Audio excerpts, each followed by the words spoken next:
to kick over. And we're live on the air. At least that's what Hangout says. Hey guys, welcome to Saturday night.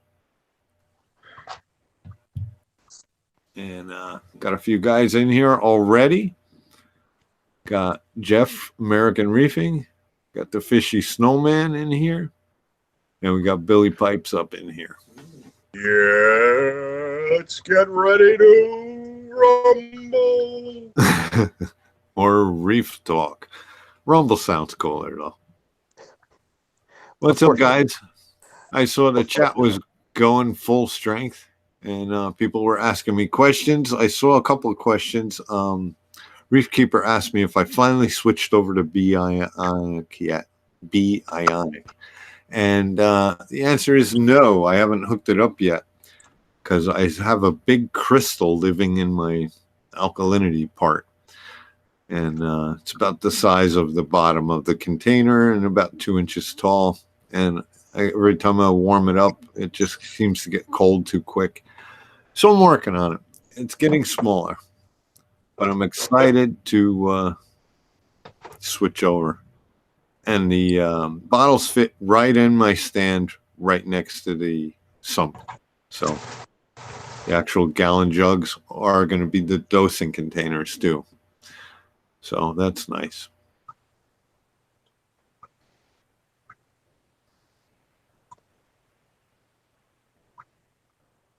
So what's up, guys? Did yours get crystals in it, Billy? No, because mine was pre-mixed.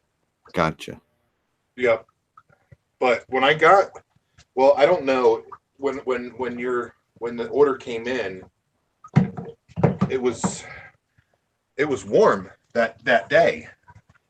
So I kept it in the house, because everybody says it freezes.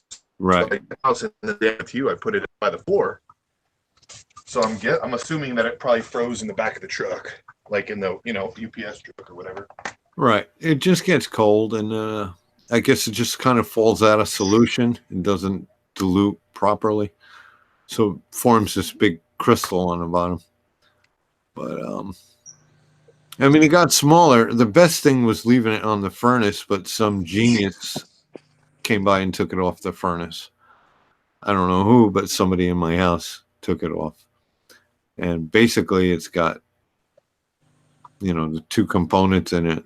Basically it's diluted sodium bicarbonate, which is basically a fire extinguisher. So I wouldn't worry about it being on top of a furnace. I'm excited about using the ESV. Yeah. Well, like I told you, the guy that we were talking about that knows the man that invented this stuff. Right. We're actually going to be able to meet him in person and talk to him.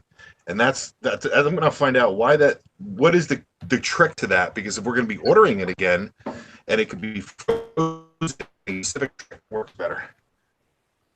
Right. Well, I could either just soak it in a thing of hot water, but the problem with it is that I didn't have hot water available. Like the only sink downstairs had my RO hooked up to it.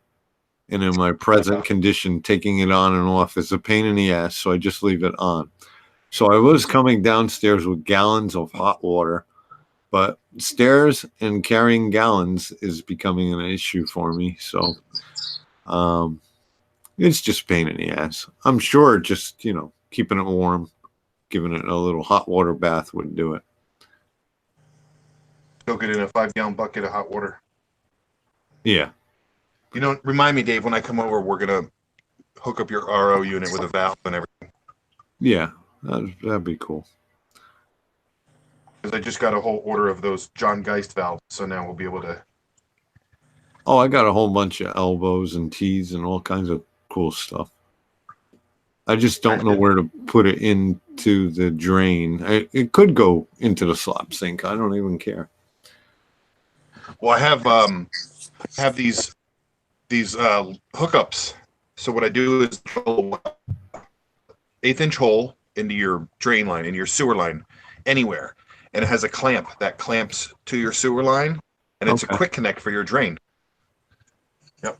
Oh, that's cool. So you can, yep, you can do it underneath the sink in the trap, or even somewhere in the basement, wherever the easiest place is. I have up to 3 inch, so we can do 1.5 inch, 2 inch, and 3 inch drain lines. Well, I guess we want to only go where it's PVC, which is very rare in my basement. It's a very old house. What's it, cast? Yeah, Gotcha. it's that flower pot stuff. Yeah, I hate that stuff. Yeah. What am I trying to do here?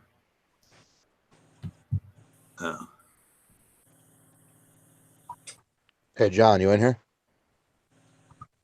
No. Is Fishy here? Is Meow? Oh, wait, yeah, there it is. I see it. Oh, there it is. Hey, so do you have that Nero 5 pump running or not running yet?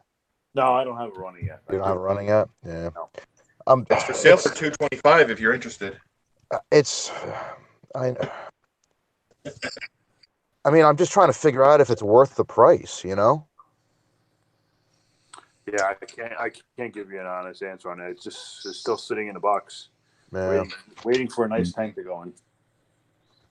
Yeah. Hey, Hey, me Asa, and Fishy, Ace and is Fishy- looking for the link.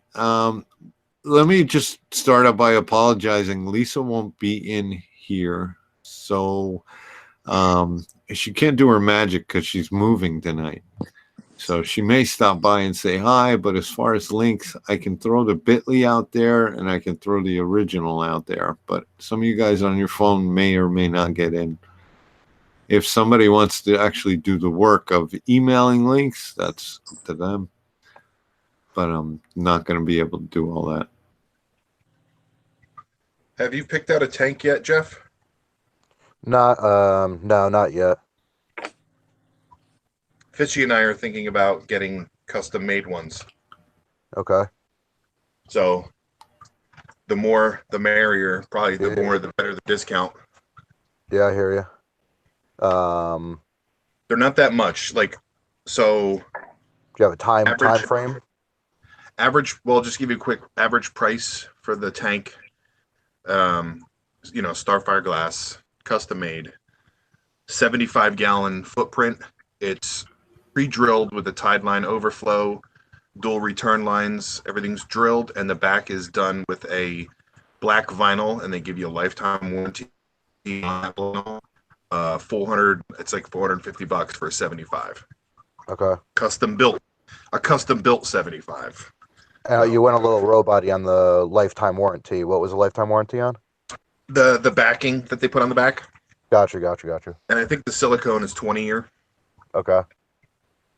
So I didn't know what size you were thinking about going, but Yeah. What kind of timing are you looking on for that? oh yeah, I don't know. Fishy, what do you? Nothing's. I'm waiting for Fishy. Yeah. Well, we'll chat about it. Yeah, we'll chat about it. We'll all chat about it and see what we're looking at. Yeah, I'm flexible. Yeah. Hey Dave, anybody out there in the chats ever heard of black diatoms on their sandbed? Oh, there's a new one. Yep. Black diatoms on the sandbed. That's what Billy's going through on his basement tank right now. Like, I looked at it with a white flashlight, with my cell phone flash. It's black. It's not dark brown. It's not purple. It's the best way to describe it is like black diatoms on the sandbed. It's not on the glass. It's not on the. It's not on the power heads. It's nowhere. It's in the sand. Oh. Sounds The like only thing- old. Yeah. And remember how I was having that stuff upstairs? It's really weird, but see, the thing is with my tanks lately, I've been more laid back and not doing my weekly. I've been doing weekly water changes for 4 years, and I would say the past 2 months I've been doing water changes maybe every 3 weeks, maybe every month, like once a month, And for the way I run my tanks, it seems like I need to run weekly water changes, or I need to do something different if I'm not going to be doing water changes? What do you think? Do you think? So since I've never really ran a refugium, and I've never gone more than 3 weeks without a water change, do you think if I run a refugium, that would help with the distance between the water changes? Yeah, it's only going to help you export nutrients.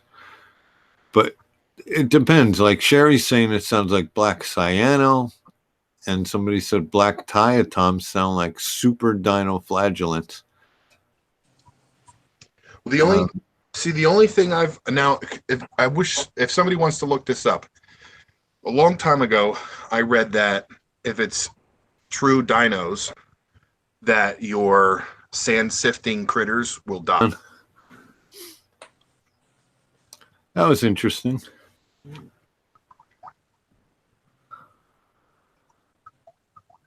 Yeah, that's fun. That was crazy. The only positive thing I could say about that is you guys know the troll wasn't me. It fucking wasn't me. That's right. Yeah, that would have been hard to pull off. That's it. From now on, if you want a link, you got to know somebody. That's it. Suck them up. Yeah. Get ready. There he is again. And these people don't have a life. It's crazy. Yep. All right. If it keeps happening, you might just have to shut down and Yeah, because you got the link already. Yep. What's up, Reefaholic? I was just hanging out, man. Scaring everybody with all your creepy videos. Pretty much. I don't want to say the name out loud, but I was actually anticipating somebody commenting on one of your videos with like a really long, drawn out comment, and I saw it. And I used to get that same comment from the same person over and like ridiculously long, and I'm just like, oh dude, yeah, no more of that. You can't be. I'm just not going to approve the comment. That's ridiculous. I don't even read half the stuff like that gets commented. Like, it doesn't matter to me because, you know, we've all been dealing with RTN for years and years and years, and for somebody to actually may have found something that is going to try to push through, and is huge for me, man. Idiot. Hey, how y'all doing? Oh, you almost got booted. What's up? This is Flashkin. Couple things. One, let me see. There we go. Billy, if you on your frag tank could have your upstairs skimmer, the what is it, Essence 130, or the Curve 5, would you swap them out? You know, that's funny that you say something about the skimmer, because that's funny that you mention that. Would I bring the Essence downstairs and bring the Reef? Yeah, if you could have two Essence, no additional cost, would you swap it? Oh, you mean have an Essence 130 downstairs? Yeah. Oh yeah, I love that skimmer. Okay, cool. Yeah. And just do a couple shares while I'm at it. I don't know. I'm trying from my laptop here. And this camera. But that's funny, real quick. That's funny that you say that, because my skimmer downstairs, it's down here with the boiler and the water heater, which are natural gas vented. Yeah. And I don't have my intake air line coming from outside with this skimmer. It's actually sucking in the basement air, and I keep forgetting to run it outside. So it's funny that you say that, because it makes me think now that I'm pumping this air in my tank. Mm-hmm. Oh, you don't have an outside feed? Not for this one, no. But what were you saying about the skimmers? Why are you going to get one? Yeah, I'm setting up a Nuvo 30 that I'm going to turn into a frag tank here in the next few weeks. So, just debating which one to get. But so my Bubble Magus Curve 5, I had overflow issues with it for a year. I don't know why. It just would randomly overflow and just destroy my, not destroy the tank, but go everywhere. But since I've had it downstairs for 3 months, I haven't had it overflow. Okay. And don't forget the link. I'm not going to be bothered with that. He's The, gonna keep doing it. I The just keep upstairs- booting them.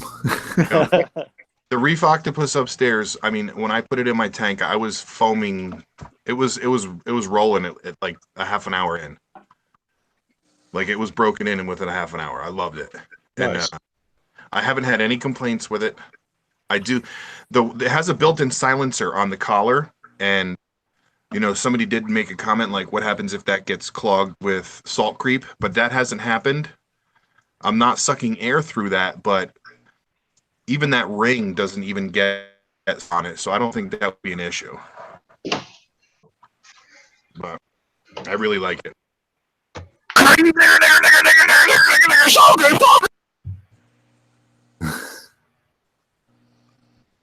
It's the same guy. It's the same lifeless guy who's got nothing dude, else to do on a Saturday night. Yep. Crazy, man. So I'm gonna see if this works. This is the tank I'm taking to work here soon. It's a Fluval Edge. Let me see, is that in there? There we go. What kind Fluval of Edge light 6 stand? gallon. Tell us a little bit about that light stand, bro. Yeah, it's super ghetto. Hey, the tank looks nice and clear. Thanks. I'm building a custom light rack for it. I'm just going to use some 1x4s, build up the back, mount it to it, and instead of using the stock hood, I'm going to build a front that I can just slide on and off. Whatever you got. You losers, idiots, you fucking losers! It'll make it a whole lot easier to maintain. But yeah, everything's doing pretty well. I've had this up for about 4 months now. Everything's kind of shrunk down because lights just went out. Flipped it back on. And what tank is that? An Evo? It's an Edge 6, so it's the closed top one. I was going to say, how do you have that light sitting on there without... Yeah, and then I built a custom lid on that to keep down evaporation, and the pH hasn't been that bad. But at work, my biggest concern is like cleaning people coming around and spraying something. I had a freshwater tank there for about a year. Didn't have an issue with it, so I figured this should be fine. But yeah, and then in terms of other tank, let me see if I might need to bring the lights up. Unfortunately, the link wasn't working on the phone, so this is the laptop. Let's see. Gotcha. I'll click on the. There we go. So the growth on this has just gone crazy. Got a couple new frags today. What is this? 180s or something, and then some OAR bird's nest. Nice. But when I started, that green frog spawn back there was one head, and in the last, I started Kalkwasser about, I don't know, 3 months ago, and in that time it went from one head to about 7. Where are you located at? What stadium? DC. DC. And what do you get all your stuff? The only reason I ask is I always like to see where people get their stuff from, if they get it online or. A lot of it's online. I do quite a bit of. I search Craigslist daily, so if I can find a good deal on there. Really, I've been trying Craigslist lately just to see what's out there, and by me, there's like nothing. And then some of it's from Than. But I think that's most of it. I did get this plane down here. Let me see. Kind of see it. Let me see if I can adjust this color spectrum some. There we go.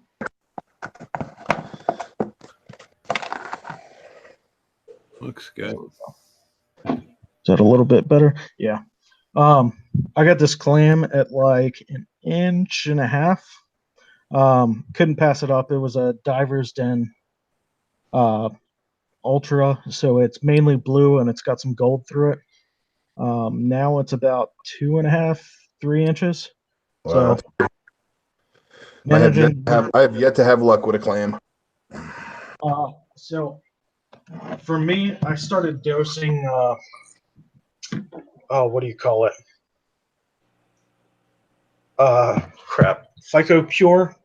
Make a couple blends. One of them is a Zooxanthellae. One of them's called Phyco Pure, and it's got it's algae and some other stuff in it. And this responds to feeding very well.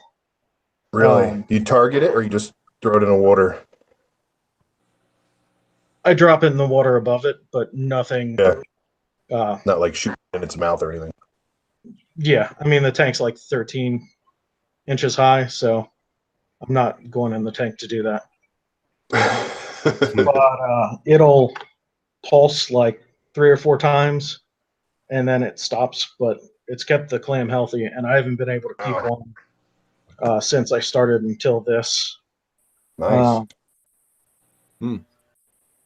But what made you try this stuff? Kalkwasser's done wonders now that I have my parameters fairly stable. Yeah. Kalkwasser's great. I've always been afraid of Kalkwasser. I don't know why. I've just been afraid of it. Chews up some pumps, but other than that, it's a great thing. I'm getting a calcium reactor here in a little while, but that'll probably be midsummer. The only other thing I've got, which let me see, there we go. It's custom aquariums, 150-ish gallon. Nice. That just arrived. It's 6 feet long, or 5 feet long, 28 inches deep, 22 inches high.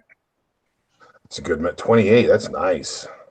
Wow. And then that was going to be a shell dweller stand, but now it's getting converted to a frag tank. No. But yeah, our project's fun. oh yeah. I decided to completely remodel the whole house. It was kind of a disaster, but then you 180 gallon fish tank there. Yeah, we've decided to stay in our house instead of moving. So now I'm making a bunch of wooden boxes to see how big I can fit in the base. How big, getting it in the basement without smashing things. That's the size of the tank I'm going to get. Right. Nice. So I can't open the basement door all the way. It sucks.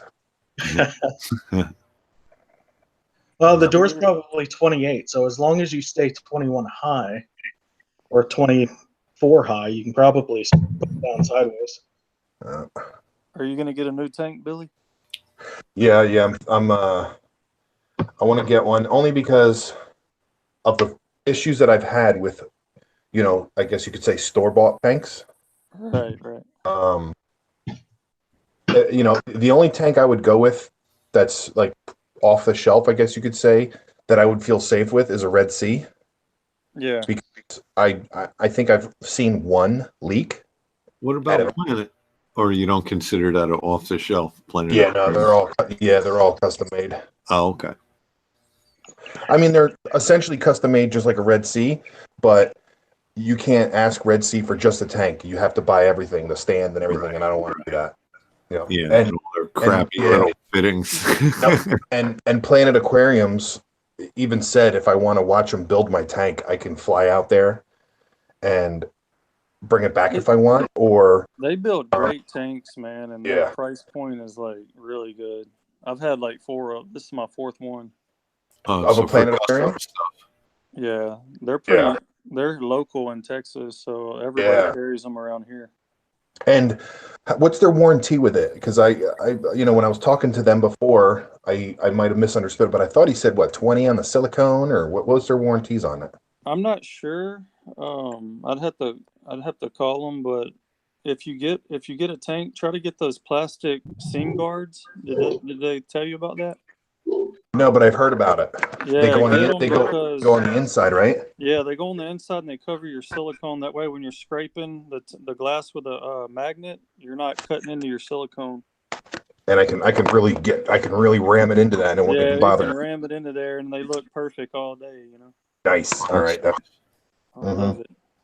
Because I like my outside corner guards Yeah, because all the tanks I get just they scare me, you know. The seams just, and of course I was on YouTube and for some reason I got recommended and it was called Ultimate Fish Tank Fail and it was just videos of people's tanks and all of a sudden they just blew out and I'm like, you know what? yeah, it's crazy. I need half-inch thick glass now. Right. I don't even really care about if it's Starfire or not, like, because you know where it's going to be. I'm not going to be able to sit in front of it for hours and stuff. But you know, I guess that's what they give you. So, Well, some of them Aqueon tanks are sharp on the edges too, like, you know, on the corners. Yeah. So those guards are a good idea. Plus, you know, you could be moving something through the room and just chip a corner real easy. I have. I was moving the I was carrying my ATO and it had I don't know 8 gallons in it and it's pretty heavy and I bumped into my tank and it didn't even chip the paint off of my corner guard. But I'll tell you what, I felt better hitting plastic instead of the glass. Right. I know the builder for Planet. He used to work. I forget where. I think it was. I'll have to look. But anyway, he built tanks for like 28 years, I believe. So he's like really experienced. Is that the short guy? I'm not sure which one it is. I just know like their head builder built for a long time for a big company, and then he kind of branched out and went on his own. And plus, the owner of Reef Co, my LFS, that's all really? he uses. Yeah, that's all he uses. Yeah. Yeah. I've never had a problem with them ever. Yep. Good. I mean, they're not reef savvy, you know, but you don't have to wait a year to get your tank. So. Yeah. They have that nice tide line over. Now they can even do the outside overflows. So there's nothing in the tank at all. Yeah, that's awesome. Yeah. But I'm cool. They have the tide line. It sticks into your tank an inch. That's nothing. That's no big deal. Right. You know, it's like 8 inches long by an inch deep by like 4 inches tall. That's nothing. It's, you know, it's not like it's a huge overflow or anything. Doesn't Brian from Reef Co really like the Planet Aquariums? Yeah, that's all he'll ever tell people to get. That's what he has in his store. Yep. Right. They look like nice tanks. Yeah. Yeah, the ones at AE were real nice last year. Yeah. Yeah, they were. I met them guys this year, and I'm like, you know what? I like them. I was trying to buy one of their 4-foot tanks, but they only wanted to sell it as a package with the stand and everything. Which unfortunately, I don't need the stand. So. Yeah. Right. It's crazy how most stands are more expensive than the tank. Yeah, they gave me tank price, and I think it was like $700 or $800.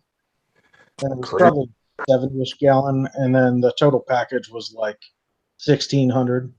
I was like, nope, not doing that. Yeah. It's crazy, man, because my sump is actually more than my tank. And now I forget, it's an acrylic sump, right? Yeah. You get like a trigger sump or something. Yeah, they can get costly. And they're very expensive. I was actually talking to Fishy about this, and I mean, I don't know if there's a company out there that does this. I don't know if it would be beneficial. So you know how like on some websites you can build your own stuff, right? You can build your own stand, you can build your own light racks, you know what I mean? So I thought it would be cool if there was a sump company out there, right? So say you go to, we'll use Trigger, right? So you go to Trigger's website and they have a thing where it says, you know, pick and choose, build your own sump. So they give you a layout. They give you, you know, you can say, okay, I want it, you know, 31 inches by 16 tall by 16 deep. And then you just drop and drag items. You know, you drop and drag a baffle and you put it here. You drop and drag your sump sock holder and you put it here. And, you know, you build your own sump and then you say, okay, build now. And they give you a price and then they build it. That would be pretty awesome. Yeah, that'd be real nice. Billy, I think you don't need any more sumps, bro. Huh? I said you don't need any more sumps. No. No, I don't. He's That's gonna love it. For the big tank, I'm going to do a 40 breeder for the time being, but I think I'm going to have Geo do one of their roller mat ones in custom dimensions. Yeah. I have a lot of water going through a 40 breeder sump at the moment. So I have a 55 and a 100 gallon, both being filtered through a 40 breeder.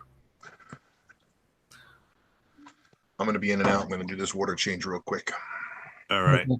Well, I got to get back to work. Thanks for the help, and y'all have a good one. Later, Yes, man. sir. Dave, how's your macroalgae doing? It's good. I got me a nice little ball of Chaeto, and it's growing pretty good. So hopefully I can catch up with you. Yeah, It'll take me a long time. I don't dose anything into it, but I do have Miracle Mud down there. So that may be a source of iron or whatever it needs, I dosed a little bit of iron, and I could tell it looked like it doubled in like 2 days. I was like, whoa. Yeah. But hopefully it'll get to be a big mat. I'm not going to prune it back that much, just a little bit here and there. Kind of do the Triton thing. You're right. You're right. Let it soak up all my phosphates and nitrates. Right. What are your nitrates reading? I know you said your phosphates were 0, but I know they're not 0. I never get nitrates. I never can test them. Yeah. Wow. And I feed, crazy. Reef roids and frozen food. And lately it's been pellets, Yeah. The algae is just taking it all out. Yeah. I have and bubble. Your corals are not pale at all. I mean, your corals look good, so obviously it's in the system, Right. Yeah, that's what I figure. I got to clean that glass every day, If I go 2 days without cleaning the glass, it's a mess. Yeah. So there's definitely something available for them in the water. Oh yeah, for sure. Yeah, your tanks look very, very good. Thank you. Healthy. Yeah, it's been running itself too lately. So yeah, I know it's so great when they just kind of hit that point to where they're super stable. Mm-hmm. You don't hardly have to touch them.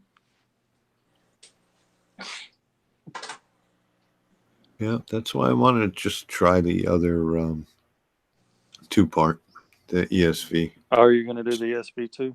Yeah, just because it has trace elements in there as well. I'm thinking the same thing. I think I'm going to order some. I'm just tired of. I mean, I don't have anything against BRS 2-part. I just feel like I want to try ESV because I've heard a lot of good things about it, but I've never tried it. So right, you got to try to know.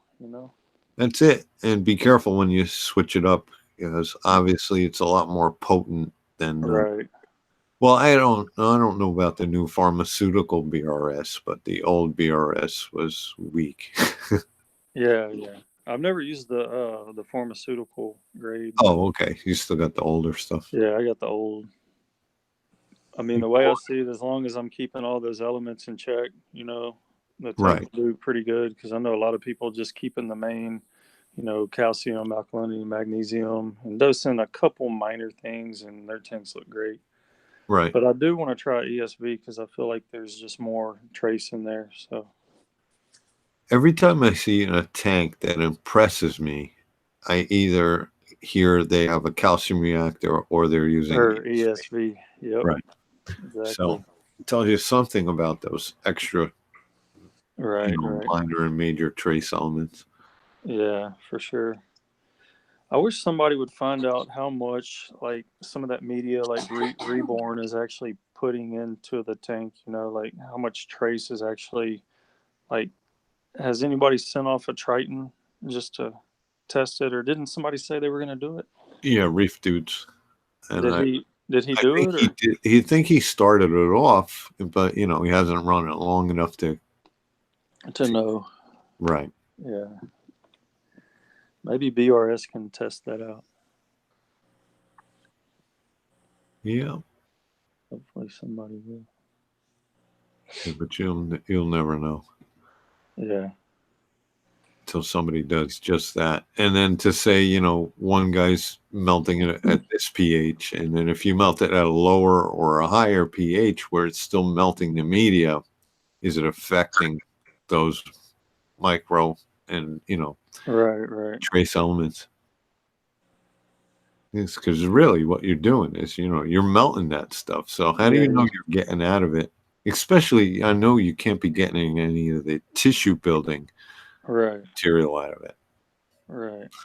So yeah, I'd like to see BRS do some more testing. I love watching all their stuff. Right. And they carry the ESV, so they might so it makes want sense. to do it. Yeah. I mean, they may not, some of these people that they're carrying their products probably don't want them to test, because that way if the results come out kind of leaning, against them, then they might not like that, because people will probably not buy the product. But I would like to see them test the Prime Coral, the new RTN stuff. I would love to see them, like somebody at that caliber, with all those tanks. There's actually something called RTN stop. Oh yeah. Hey Lynn, good night. How are you? You haven't heard about it yet, Dave? No. Oh man, dude, you need to Google it right now. Go to primecoral.com, I think is what, or just Google Prime Coral RTN stop. But it's a parasite is what I think it is. And I mean, if you look at, the dude's got some impressive videos. If you look at all the evidence, to me it just makes sense, the way it looks, the shape of it, how the numbers, how fast they are. And everybody's like, oh, you're pushing it so hard, but people don't realize how happy I am just to hear that there might be a solution. It's huge, man. Like if we don't have to worry about RTN or STN anymore, that's freaking huge, I've lost some pretty stuff to it. Yeah, I know it, and the other day I had a green slimer that I got from a guy, and it started STNing, and I think I started it by dosing some lanthanum. And but anyway, I fragged it, and then it kept going. I fragged it again until it was like a little bitty nub, and then I'd be dang if I came back and it was going again. I was like, golly, you got to be kidding me! So I took it out and I put it in like a little medicine cup. It was like a tiny nub. And I think 6 hours later, he says, take it out of the water, isolate it, put it in a little bit of water, and then wait 12 hours, and then suck up some of that water and scope it. And I waited 6 because I had to work in the morning. I didn't want to do it that morning. And I didn't see anything. And I got video of that. And I just didn't post that video, but I'll probably post it later. But then, so I went to work that whole day and came back the next night. About 24 hours later, sucked up that water, put it on a slide, and couldn't believe it, man. It was the same exact parasites that he was calling the STN parasites. And there were just thousands of them. Wow. And I've never seen anything like that under the scope. You can look at my last video. I documented it. But it's just amazing, man, to me, because I've messed around with microscopes. I have access to a lab at work, and I've looked at a lot of things, and I've never seen nothing like that, those kind of numbers. And I knew that if something's RTNing, it has to be like heavy, heavy numbers because it happens so rapidly.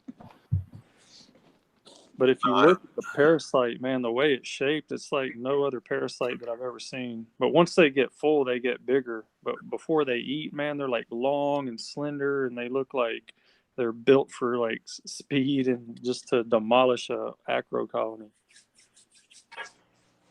But it's crazy. Are you on the website? Yeah, I was. Pull it up. Can you pull it up? Put it on the screen.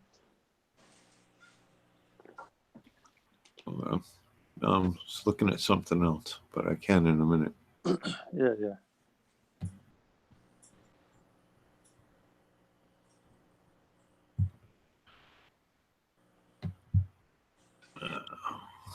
Okay.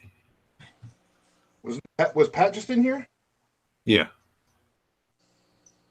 He was. Where'd he go? I don't know. Came in and then he bounced out.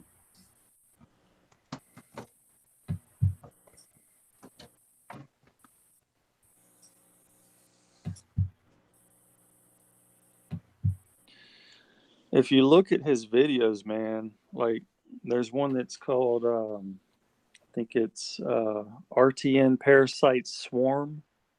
If you pull up that video, and then there's another one that with a chalice coral. I mean, it absolutely amazes me, dude. I've never seen those kind of numbers on something. Yeah, I clicked on that swarm one that you had in the Dude, description. it just baffles my mind, man. Like, because Which I'm one telling is you, the I've slower been one playing here? with microscopes for a long time, and I've looked at a lot of things. I've looked at pond water, I've looked at stuff in my reef tank, and I've never seen those kind of numbers. I like Yeah, how you. one of those. I One like of those. I like how you put the bear in it, and they didn't even. It's almost like it Dude, gave him. it didn't do nothing. But after it sat there for a little while, those were supposed to be the STN parasites. But when that drop hit, it was like it didn't even phase them. But then after it sat there with a bear and revived, they were kind of swimming around crazy, like they were irritated, but it never killed them. Hmm. So they're tolerating the dip. Wow. But Dave, I mean, Even if, and no matter what they are, even if they're beneficial, right? Right. Whatever it is, the bear didn't kill him, yeah. which is So like, crazy. I mean, I know a lot of people have heard me, raving about it on the message board, and they think I'm affiliated with a guy, and I'm telling you, I'm not at all, not at all. Right. But here's the thing, man. Just like Uranema can stay alive without a host in a tank, like without a fish, and it's opportunistic, it just feeds on detritus. I think these are doing the same thing. They're present in all of our tanks, and they're just laying there waiting for a coral to get a little bit stressed, like specifically SPS, like acros. And Mhm. as soon as that happens, man, they jump on that coral and they just devour it.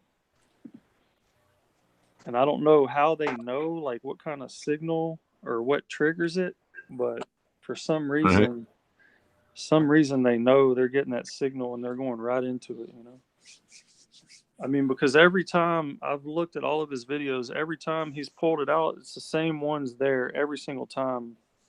Oh, I believe it. I've had a colony STN, and the direction this powerhead was blowing in, the next colony caught the same problem. Yeah. You see on the screen right there? Yeah. Hold on. Which video is that? That's just the second one that they show. I mean, See, there's I some can't where share you can sound. see the swarm, like there's like thousands and thousands of them. Right. I don't even know if I'm being presented properly. No, I can see it. All right.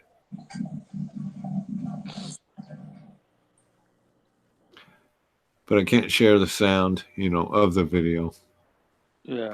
But I do know that AL dropped a link to the site. So Yeah. is it $50 for 2 ounces? Is that what? Yeah, it's expensive, man. I think whatever, like 2 ounces will treat like 300 gallons. So Okay. I mean, for me, like $50, and I can do that whole in tank treatment. I mean, I'm gonna try it. I mean, what's $50? If I Right. can stop RTN, STN on every coral for $50, I'm sold. Right. And if it doesn't work, I mean, it's $50. Who really cares? Yeah, this Like hobby. $50. I mean, one frag is $50. Right. Yeah, we dropped $50 like nothing in this hobby. I mean, just think of it. If it works and you're stopping all RTN and STN forever, I mean, that's money well spent. Mm-hmm.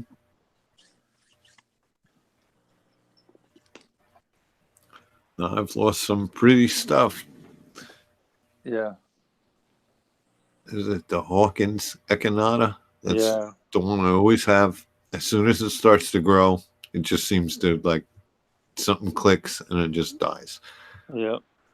As soon as the water parameters for like an acro are off, like just that little bit, just enough to stress them out. That's where I feel like they're already in the tank. They're just waiting. And as soon as that happens, they just jump on that coral and they just start smoking it. Mm-hmm. I wish is there a way you could get to YouTube to the the chalice video? Hold on, let me see if I can post a link up. Hold on. Are you on a laptop? Yeah, I'm on I'm on my iPhone right now, but I have my laptop sitting here.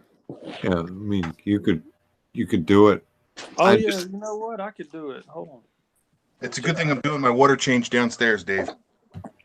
Why is that? As I'm sucking the sand out, the hose came out of the bucket. Got a mess on the floor. Oh yeah.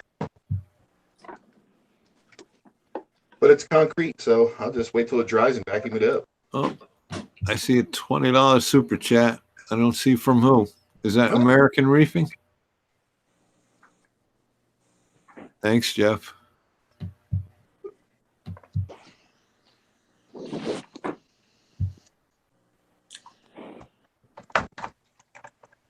Haven't been paying attention. When I'm screen sharing, I can't keep up with the chat. There we go.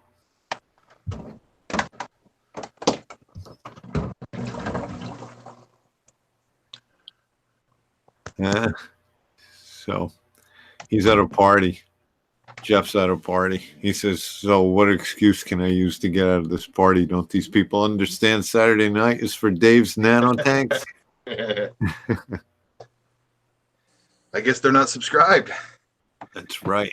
They got to hit that bell, or just got to not talk to them anymore. That's right. Just put your headphones in and go about your business. Yeah, just say you're on a conference call at work. That's right. Very important. We're talking about SDN. It's better than talking about STDs. True that.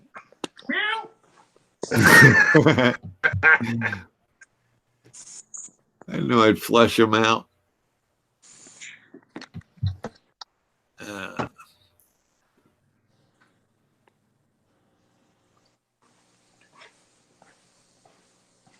Hey Dave, if I put it on the video, how will you just switch it over to my screen, or how are you gonna do it? Yeah, you've got to share your screen. Hold on, okay. Yeah.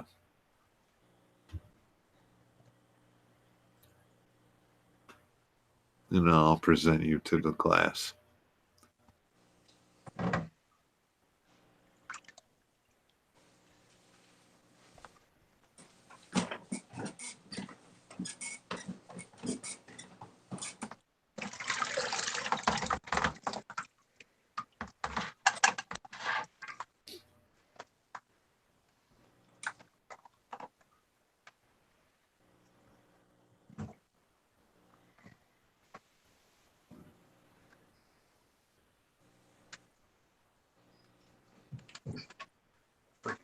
Mound of sand on the damn floor.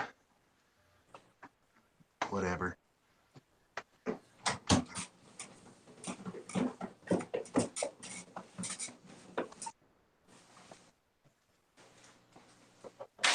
Yeah, I had that one STN, and I think it was from, I was actually working on the car that week. I think I just had some Gojo or some WD-40 or Brake Clean or something on my hands and, in my skin. And I reached into the tank for something, probably because some $10 frag fell off.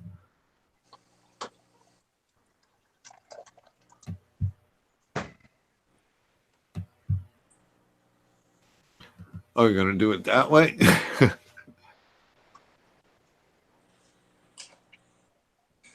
What's the best way to do it, Dave? Hold on. Oh, just join from the laptop. Join the Hangouts from the laptop. Oh, join from the laptop. Okay, hold on. Then you can share your screen in Hangouts and then go do whatever you want.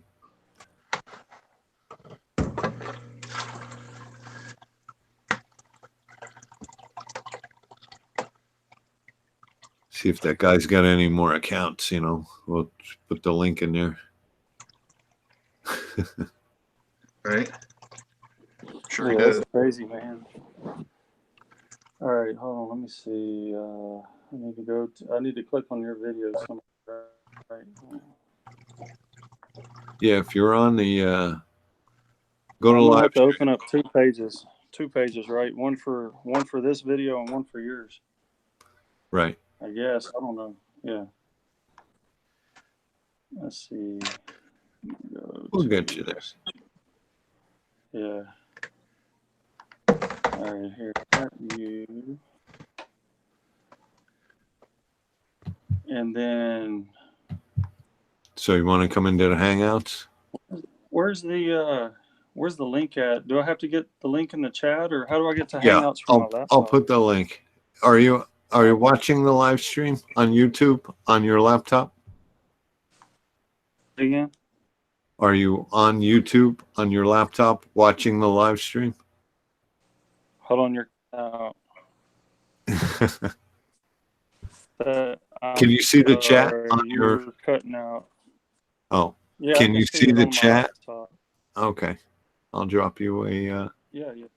Bitly link. Okay, that link should bring you in, got it.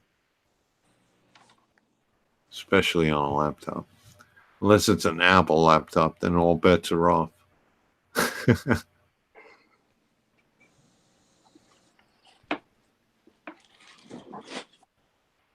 Oh, and if you're on with your phone and you're gonna make some crazy space noises.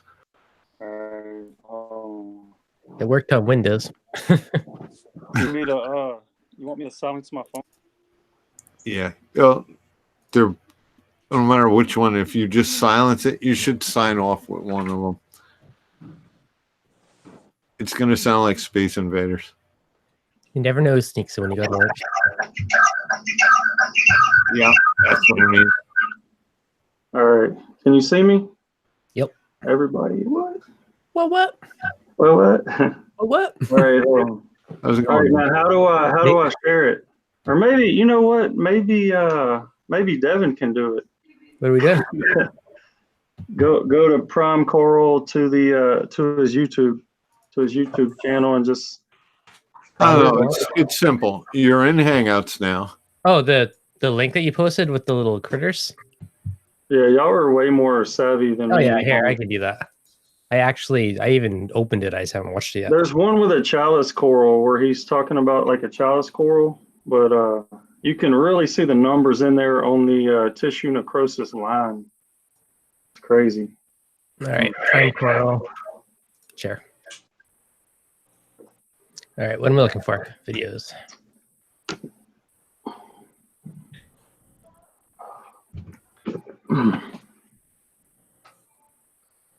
All right, let me see. There should be one that says something with a chalice.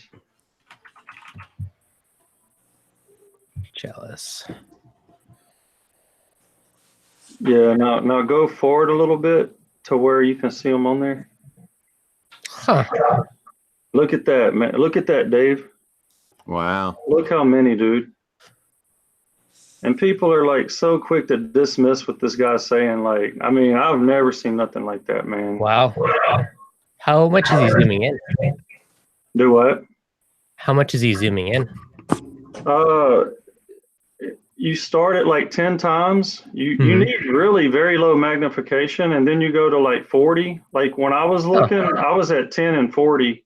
Because 100, I mean, it's so close you really can't see. So this is like 40 times right here.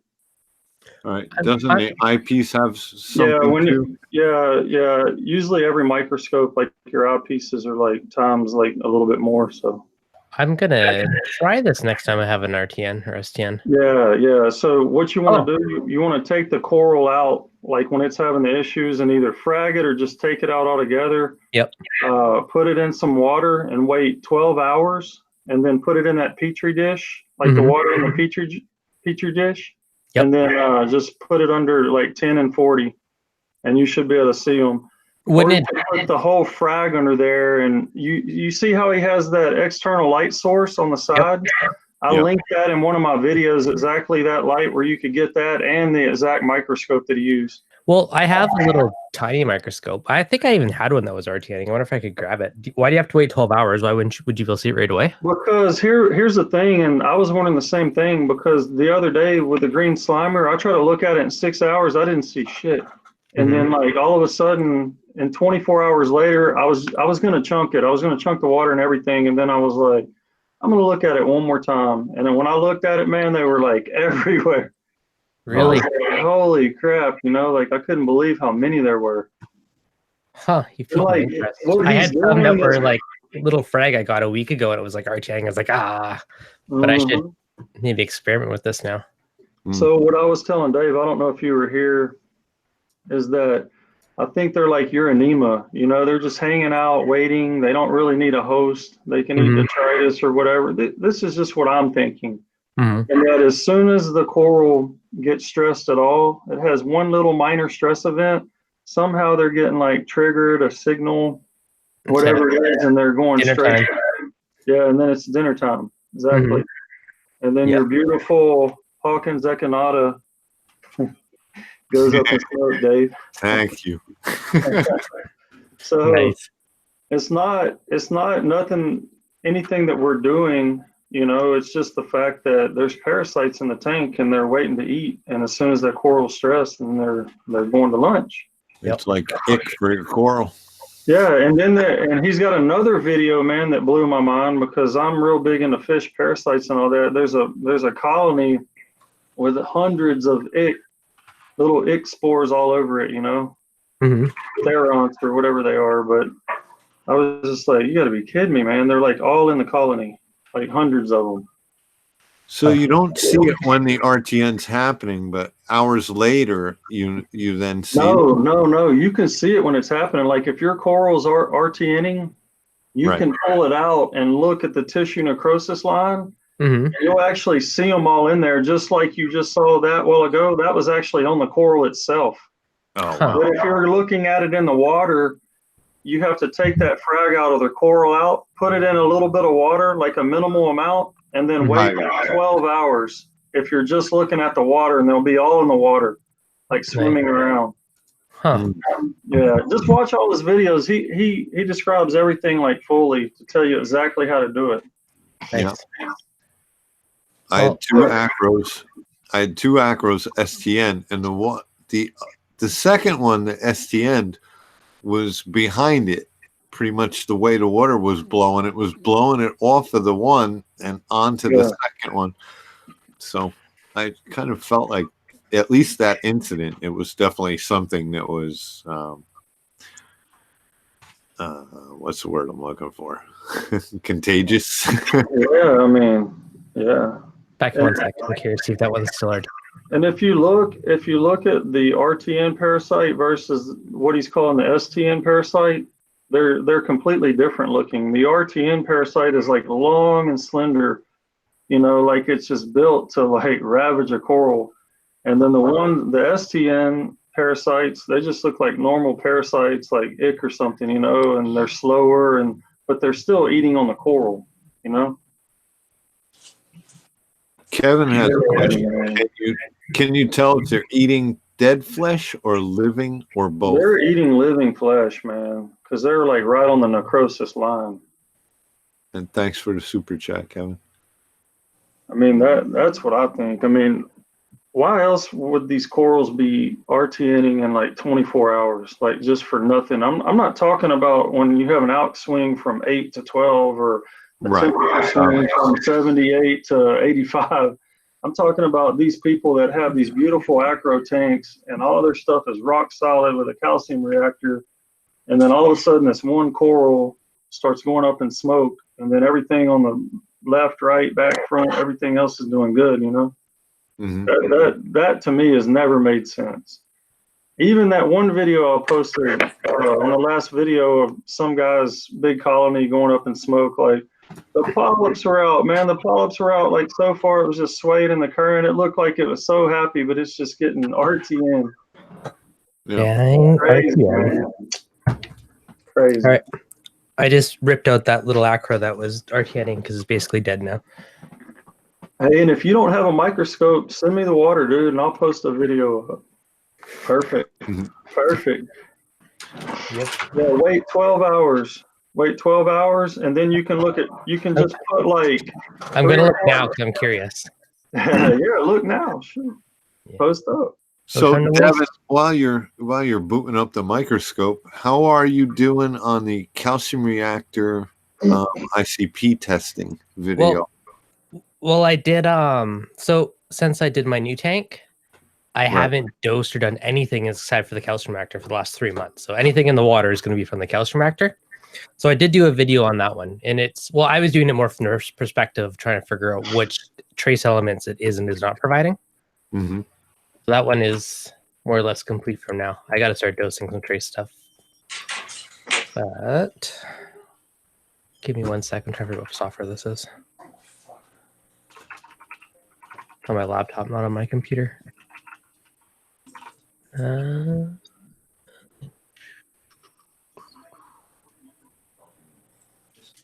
you have a good light source to hit the coral from the top? Yeah, it has a light built into the microscope. It's like a little USB one. Right. So Jeeping Reefer is saying, could you explain why fragging healthy tissue away often saves it? Well, Because you're cutting above the infection. So you're trying to separate it from the infection. I've done that, and it saved it. That's what this guy's saying, that they're living right on that line of death. Yeah. So if you can get above that line with some good healthy tissue, you want to be a good 1/4 of an inch or more above it to give yourself that buffer space. Yeah, I've tried to do it right on the line on something I really liked, and it didn't work out. Yeah, it didn't work for me either. Like the last one, I tried to frag like almost 2 inches above that green slimer line, and it got it again. I was like, you gotta be kidding me. I got it 3 times, and I finally just took it out. I mean, I'm telling you, hold on, let me get the piece that I had on. I see Asa coming in and out a few times. Thinking about it. Look, check out how small this was. Look, it was in this little cup. Look at this little nub in here. Mm-hmm. That's how small of a piece all those parasites came off. Can you believe that crap?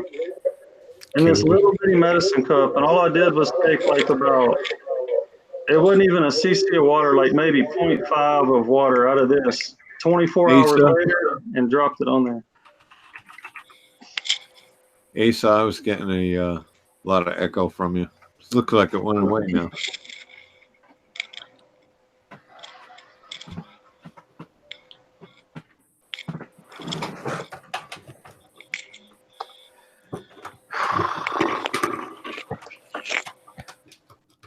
Whatever you said a minute ago, Reefaholic, can you say it again? Because what's that?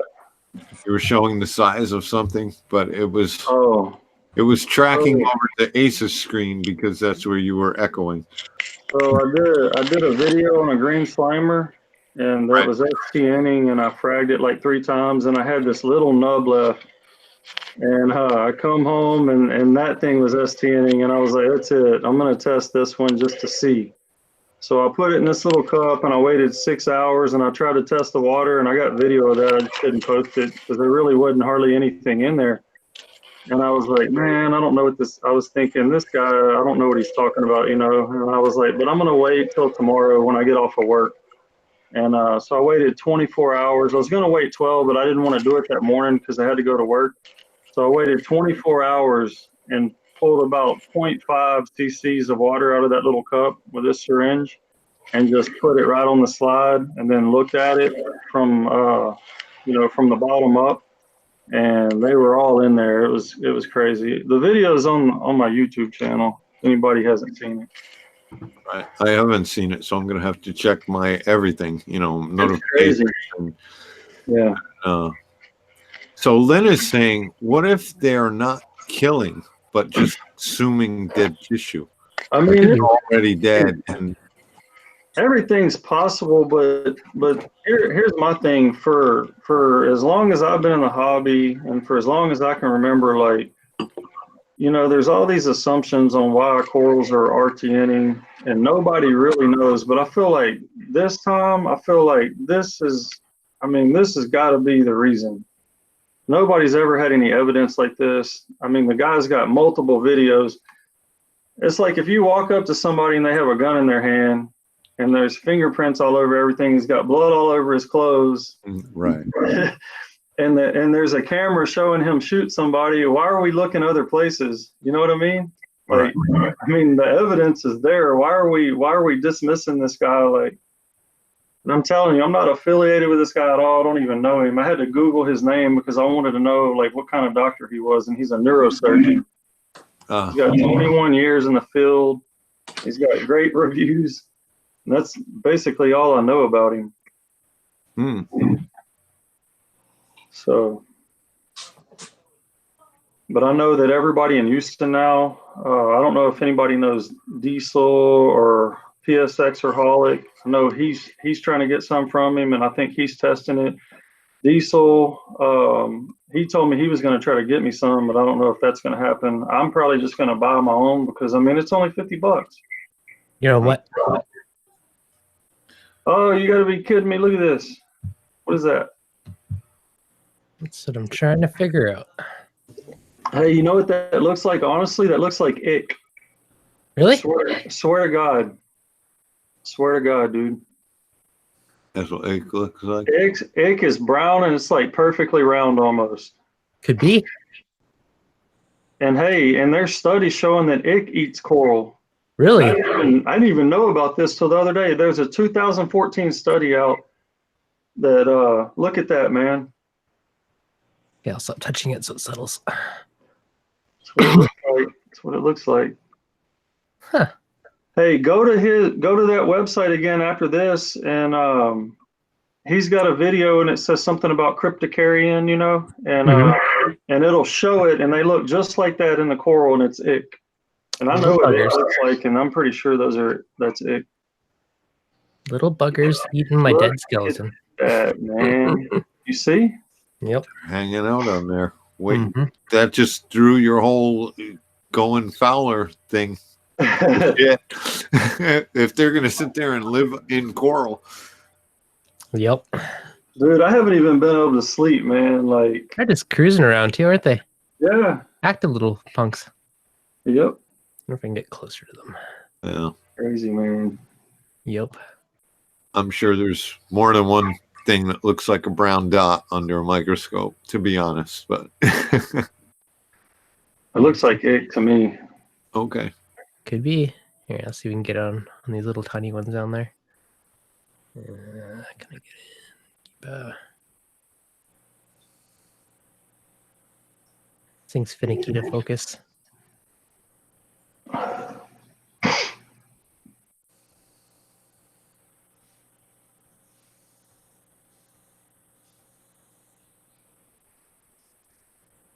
Oh, so I think it's on my laptop, but I got a really cool photo of Monty Pora eating nudibranch under the microscope.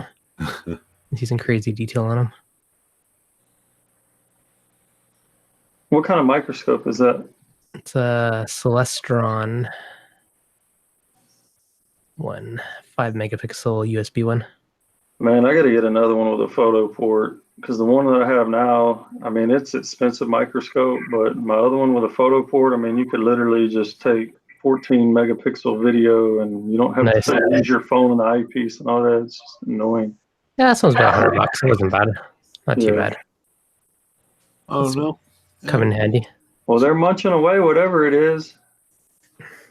Hungry little guys.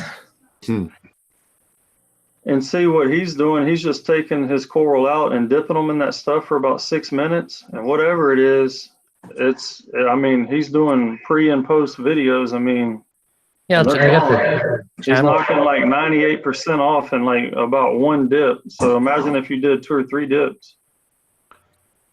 Do you have a UV flashlight? Yep. Can you just shine it on that while that's all going on? Let me go find it. I'll be back. Yeah, if it's handy. I just want to see if something lights up.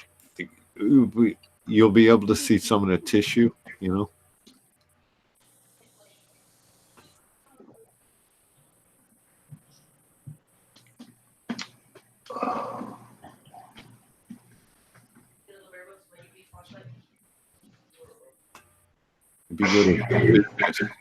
It would be good if Business Reef could stop by too, because he's looked under his microscope a lot. So just have one more.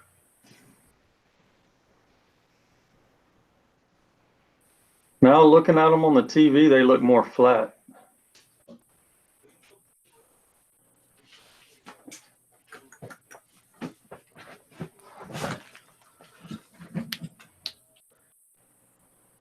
Do you want instead of white light? I'll see if that gives us any result. But I just know if something looks dead, if there's any tissue on it, it'll usually light up with the UV. Yeah, I don't think it's... Gotta refocus it.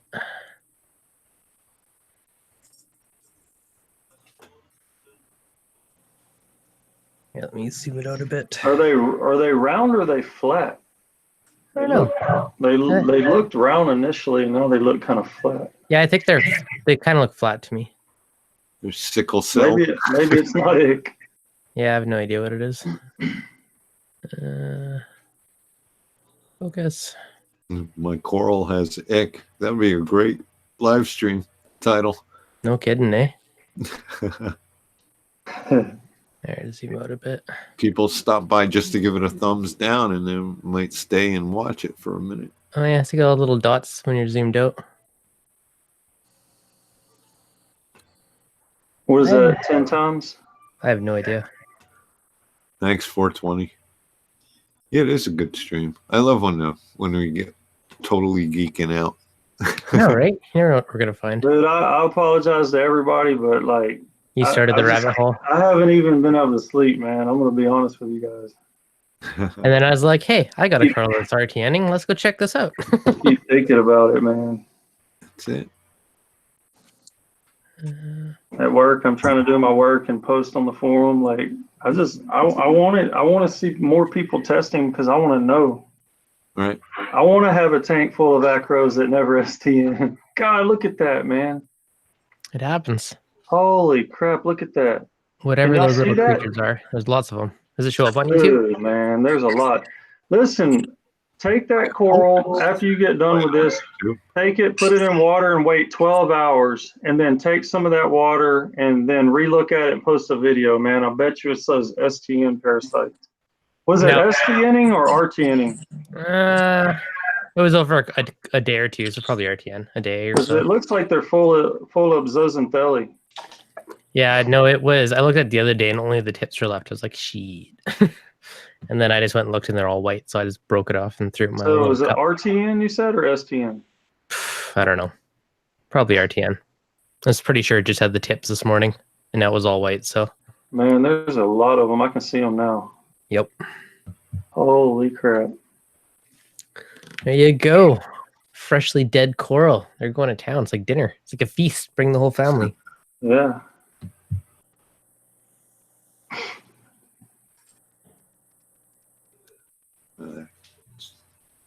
Blurry.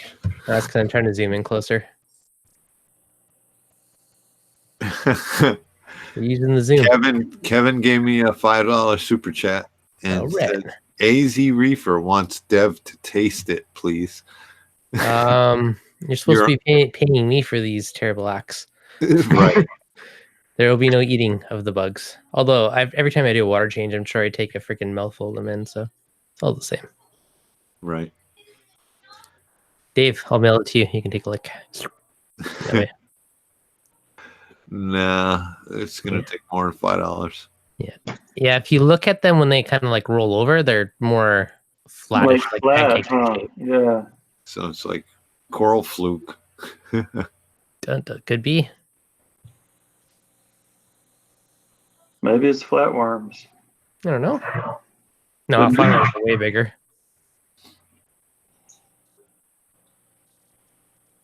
It's interesting. See, it looks like this. Hold on.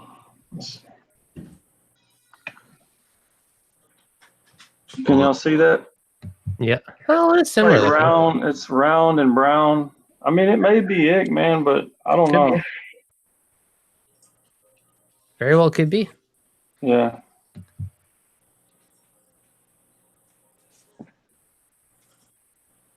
The focusing's so like tiny to do these little tiny adjustments.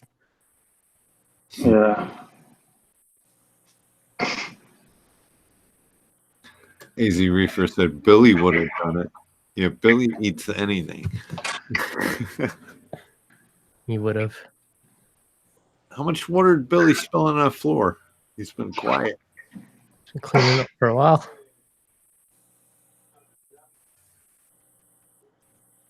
Ooh, what's that weird looking thing? That thing's busy. It's just bouncing. It could be me shaking the water though. Trying to adjust this little focuser. See the Get all of the RTN parasite, it's real long and slender like this. Look at that thing. Okay. It's Oh. built to jack up an acro colony, I can tell you.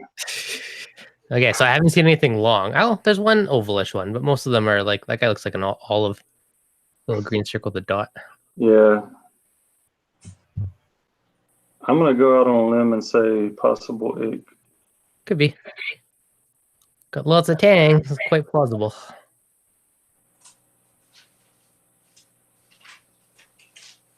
Those guys, the whole family.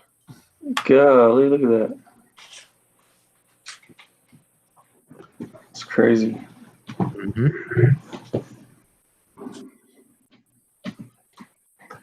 So I damn, just want to look at my coral. damn neurologist got us all looking at this stuff now. Man, I think it's good though, man, because the more people we get testing, and like I said, if somebody doesn't have a microscope and you want to send me some water, PM me, send it on. I'll look at it. I'll post a video up. This is a party line. Yeah, look at that crap, man. Look at the numbers. It's a lot of numbers. They're loving it. They're loving it. I should take a photo. Capture. Yeah, capture that, man. Resolution 5 megapixels. Photo. Let's take a video too for fun. Might be useful for something later. Yeah, I always like to document. Yeah, they're just having a little party there. No kidding. It's like a little Zumba line, or whatever you call it. Dun, dun, dun, dun. Crazy, man. Yep. Is that just like a fiber of a shirt, or is that something? Yeah, it's too blue. Yeah, it's probably my shirt. Yeah, it's too perfect.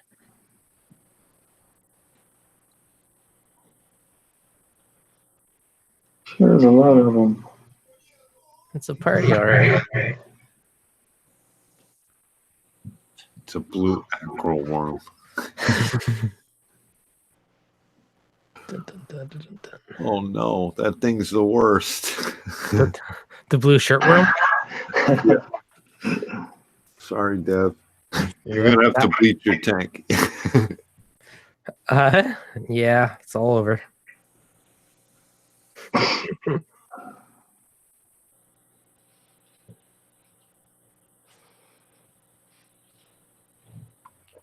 Wow, speechless. Yep. The coral pubic hair. Nice. All right, there's my show and tell for the day. Thank you, Devin. No problem. I'm gonna leave this just sitting on my desk and look at it again tomorrow and see what it looks like, and see if there is an increase in the party numbers. Don't leave it near the coffee cup. That's Aw, they're about 2.5 feet away from each other. Is that too close? I don't know. All right. There you go. You got about 4 feet now. Slightly safer range. Mm. Ba-doo. What's everybody gonna say when this string moves? When it what? It's so funny, man. Some of the comments you get on the message boards. Yep.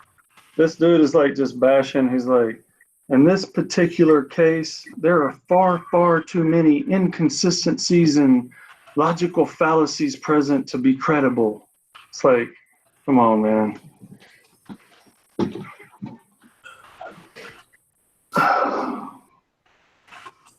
I'm just not going to respond and just let this thing play out.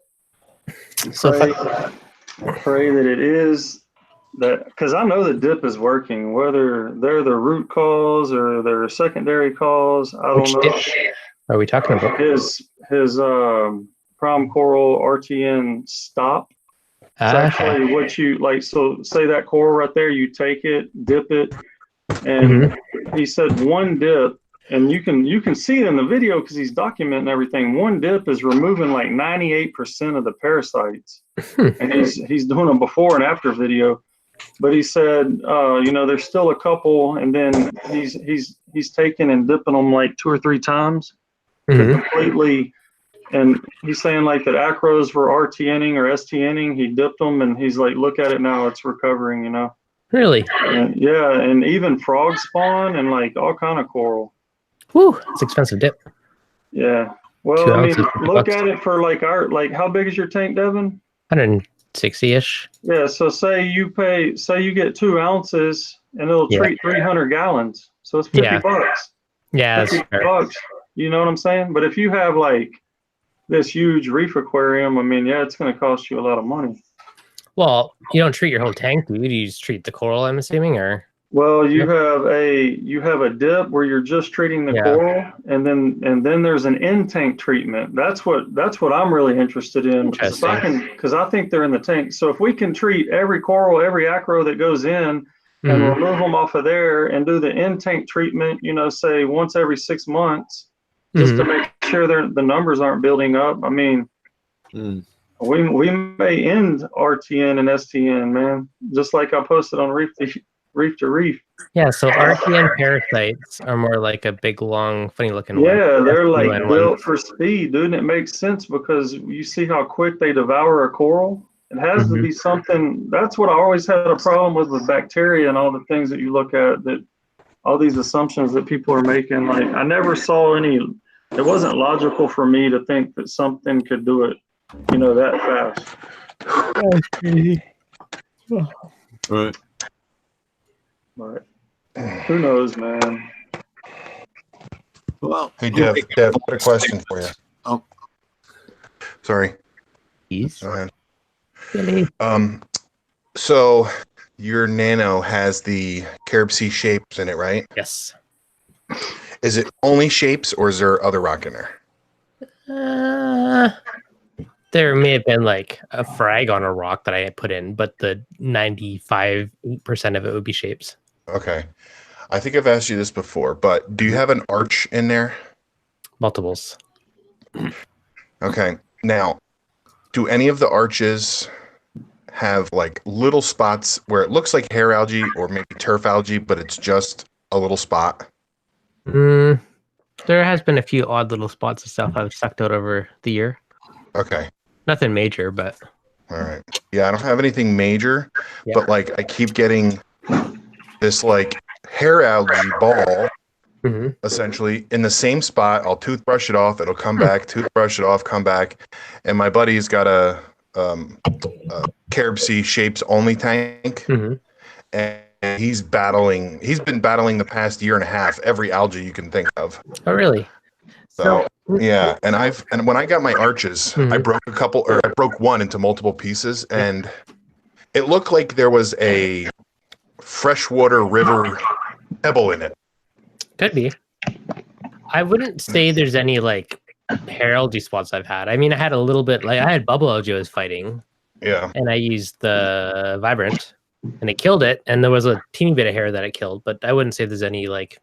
If I went and looked at the tank, I don't think I noticed anything right now. Okay. I've been getting just these weird spots, and I've never ever in 4 years have ever had any type of algae in any of my tanks ever. And this is the first time I've been using carob sea since day one, but this is the first time I've used shapes. right. Okay. Yeah. No, I don't really have any complaints about it. I think it's been good for everything I can tell. Because it's got a funky batch, Maybe. It is bad made. I mean, there very well could be something random, like a little chunk of wood that snuck in when they're mixing it up or something. You never know. You were collecting from different vendors and different stores, and I remember you were like, "Oh, I need 2 more pieces." So it's not even like I even asked them. I asked them at Aquatic Experience. I told them I found it looked like a river rock in it, a perfectly smooth pebble, and they're like, "No, that's the actual." Mold, the binding mold, but I'm like, it looks too much like a damn rock. Yep. But I don't know, man. I mean, I've never had algae before. You know, I don't have I don't, you know, my tank is low on fish. You know, I clean the heck out of it. So nutrients are like nothing in there. And for me to just have any type of algae using the same equipment, the same lights, everything, it's just weird. It's just odd. You can get algae from like depleted nutrients though. It can start making some funky crap grow. I've had it happen. Having it too clean, you know. Yeah. It could even be a frag with a little spore on it that introduces it to your tank. Like, Yeah, I know. And now what I've been doing is because since I don't have crazy flow in my tank, I'll have like these little craters that, you know, get filled with detritus, and then I'll turkey baste it, and then I'll notice, oh, there's algae there. So what I've been doing is actually just filling in those little craters with purple epoxy. nice. You know, but, So what you're saying is you've been lucky all these years that you've never had algae until now. what's that? I said, so what you're saying is you've got really lucky the last few years. This is the first time you're getting algae. It's weird, man. You know, yeah, I definitely consider it luck because, I mean, not luck because I have really good husbandry. I mean, and then lately I haven't been doing water changes because 4 years I've been doing water changes every week, and I've been just slacking on. I'd rather just kick back finally and not fuss with the tank. So I went like 3-4 weeks without a water change, and then I would do one, and then go another 4 weeks, and then do one.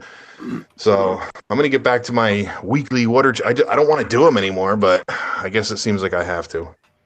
Yeah, it's whenever I've done them, my tank just seems happier overall. Like over the history of having tanks, whenever, you know, even a little one, like I only ever did 5 gallons a week, but the tank just seemed happier.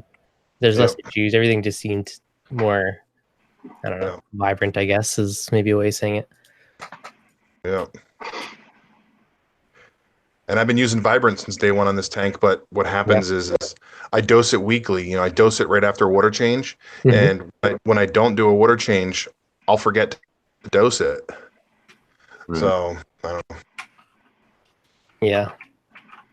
Yeah, like you said, even if I do 10 gallons a week, I'll at least remember to dose the tank with this stuff. James is asking, how often do you need to clean your glass? Which makes me think, has it been more often since you've been slacking on water changes, or is it about the same? No, yeah, it's about the same. Like I'll clean my glass like every 3 days, maybe. Yeah, even if there's just like a little spot, maybe, or in 3 days it could be the whole tank will have like a little froth over it, you know, of green. But yeah, I've never gone where I didn't have to clean the glass. Right.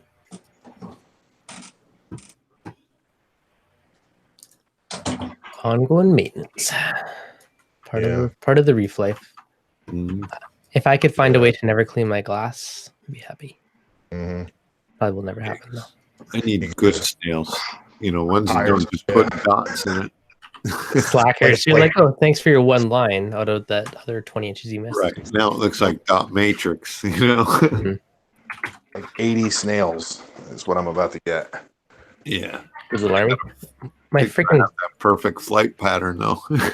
Brass keeps taking out snails. It's like I love it. He's eating them? Or the little ones are snacks. The big ones just get flipped over and knocked off the glass, and they hide until I flip them over. They go back to work until they get knocked over again. Dang. He's a bit of a punk.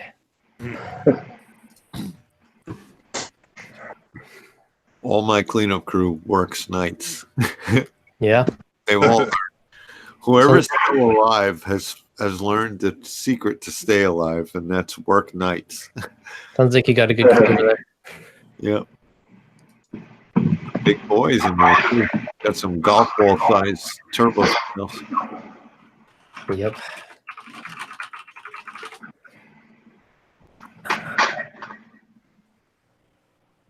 Yeah, there's that little robot glass cleaner. I've seen ads for it, but I don't know if it's actually exists or out in the wild. I think it's only like promo videos I've ever seen about it. Yeah. There was one that was out, but I heard it was like ridiculously loud.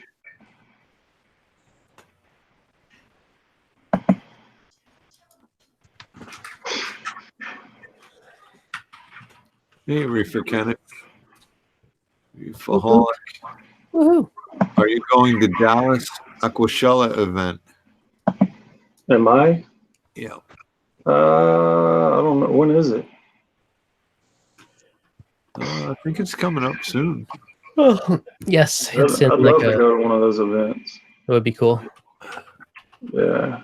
Yeah, you going? What shows are you guys going to this year, or are you going to any? I'm sure I'll go to Reefapalooza. One. New Jersey one. It's in June. Nice. Billy and everybody's going, right? Yeah, it's so close to me. No matter Yeah. what. Dave lives next door, right? Yeah, just about. I'm doing 4 shows this year. I think I'm tapped out after this. Oh, like I I said, got a baby it's coming close. in April, so probably Nice. won't be doing too much. Yeah. You'll be Be doing hanging a at lot. the tank. Be nuking parasites at the house. Yep. Good times. But it's all good. Yeah. I think the first year is going to be the hardest one, and then after that, once the baby starts walking, I think it'll be a little bit easier. Yeah. Be good to go. You got kids, Devin? No kids yet. Kids? Yeah, I wasn't Did you say? planning Did on you it. say it would but- be? Did you say it would be easier once the kid starts Oh, walking? Billy, don't tell me it's going to be harder, man. Come on. First, when you have them and they just sleep all day, you're like, "Come on, man, wake up and say something." And then when they start talking and start running around, you're like, "No, just get back in your little crib and just chill." You know? Hey, you have a little boy, you have little Billy, and you have a little girl too, or what? Yeah, a 12-year-old and a 2.5.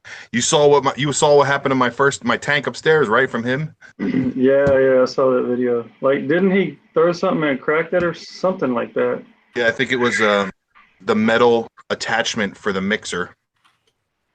Man, the first Billy Pipes video I saw, something happened to his tank, and I remember seeing him outside. He was pissed off.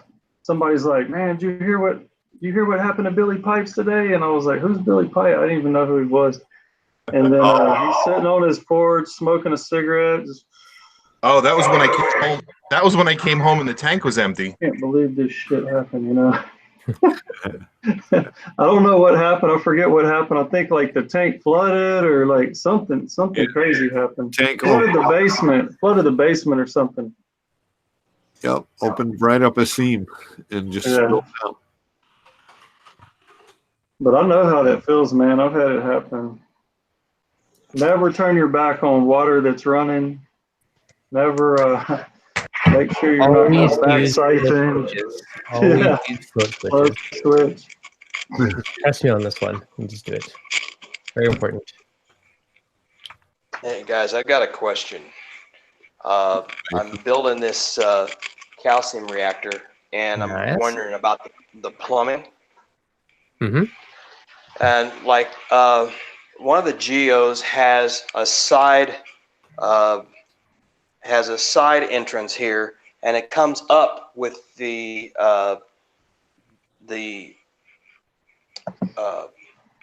tube facing up. It's got an elbow right here. Mm-hmm.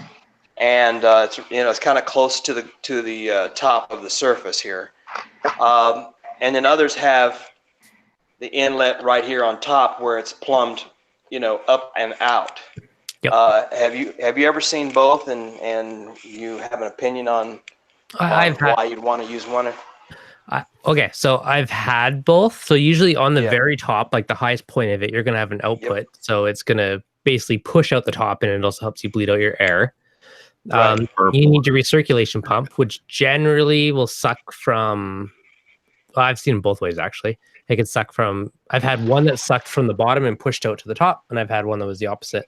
My new one, the Vertex, sucks from the top and then pushes it to the bottom, so it percolates upwards.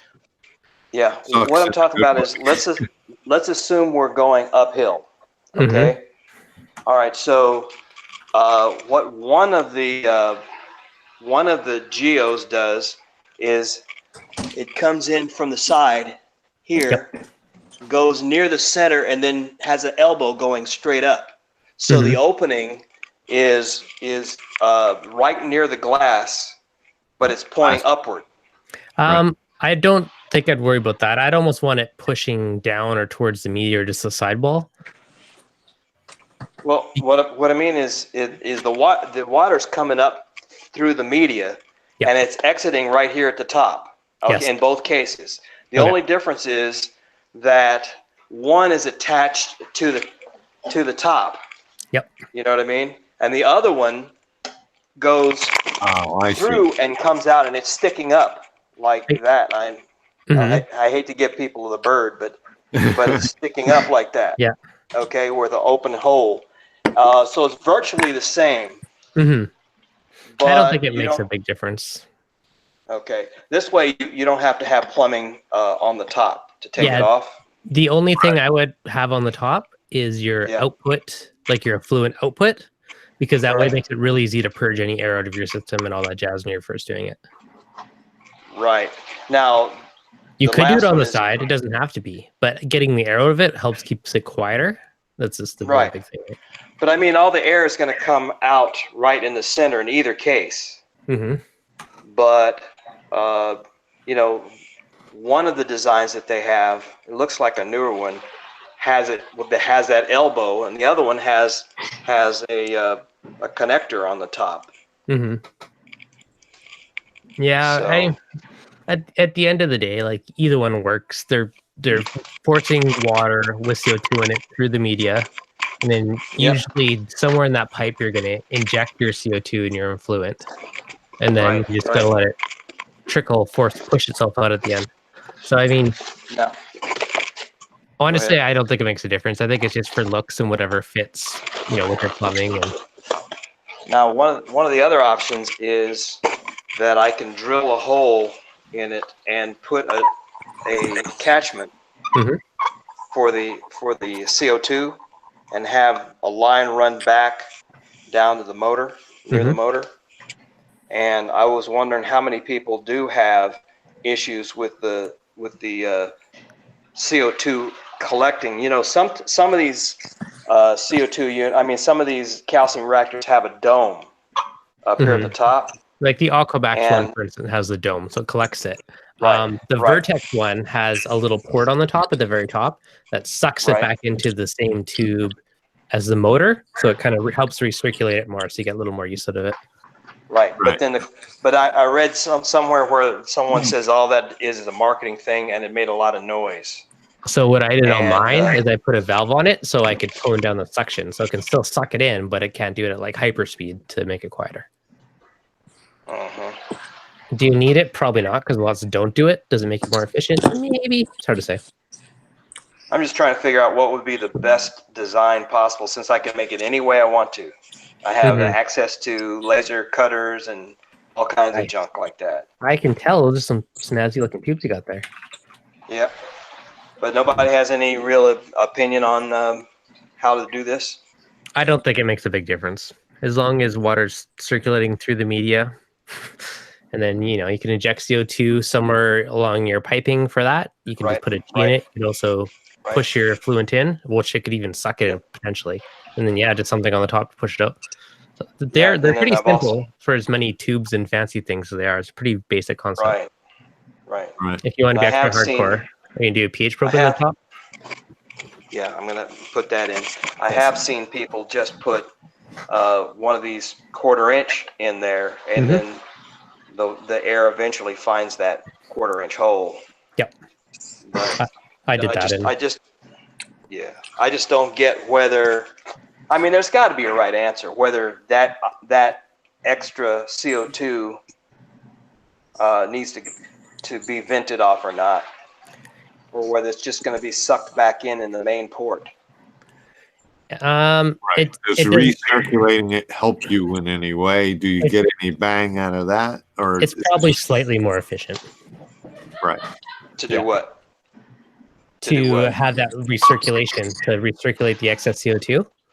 Yeah. But if you want to, instead of using your nipple thing, like the Vertex one, all they did is they, like your little elbow that you could tap and screw in, they essentially have two of those, where the fluent one's slightly lower and the recirculating one was slightly higher. So it's literally like 1/2 inch lower than the other one. One's flush with the top. That's all they did to have the one that sucks from the top and one that's always underwater. Well, if I do use this nipple, what I do is I'd cut it crosswise to get it a nice smooth edge, and then measure it and cut the right size hole with a laser cutter, slip it in, and then it would fit pretty professionally. Yep. Huh.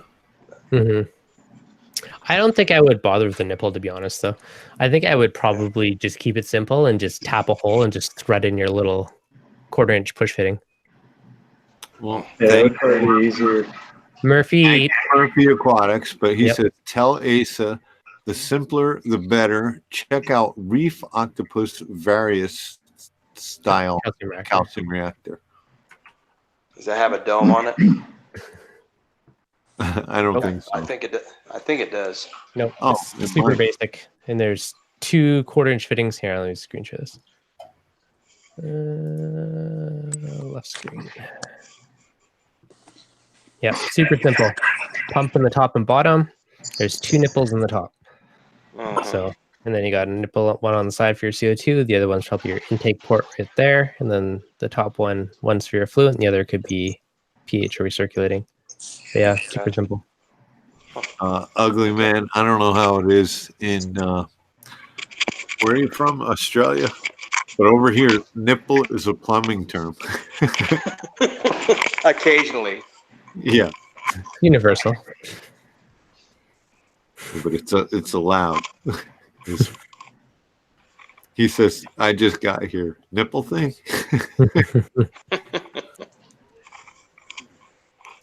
I don't think I would do the suck, like cut the hole and do that. It just seems like another leak point potential because that's soft going into the hard acrylic. Keep her simple. Drill a hole. Oh, they're both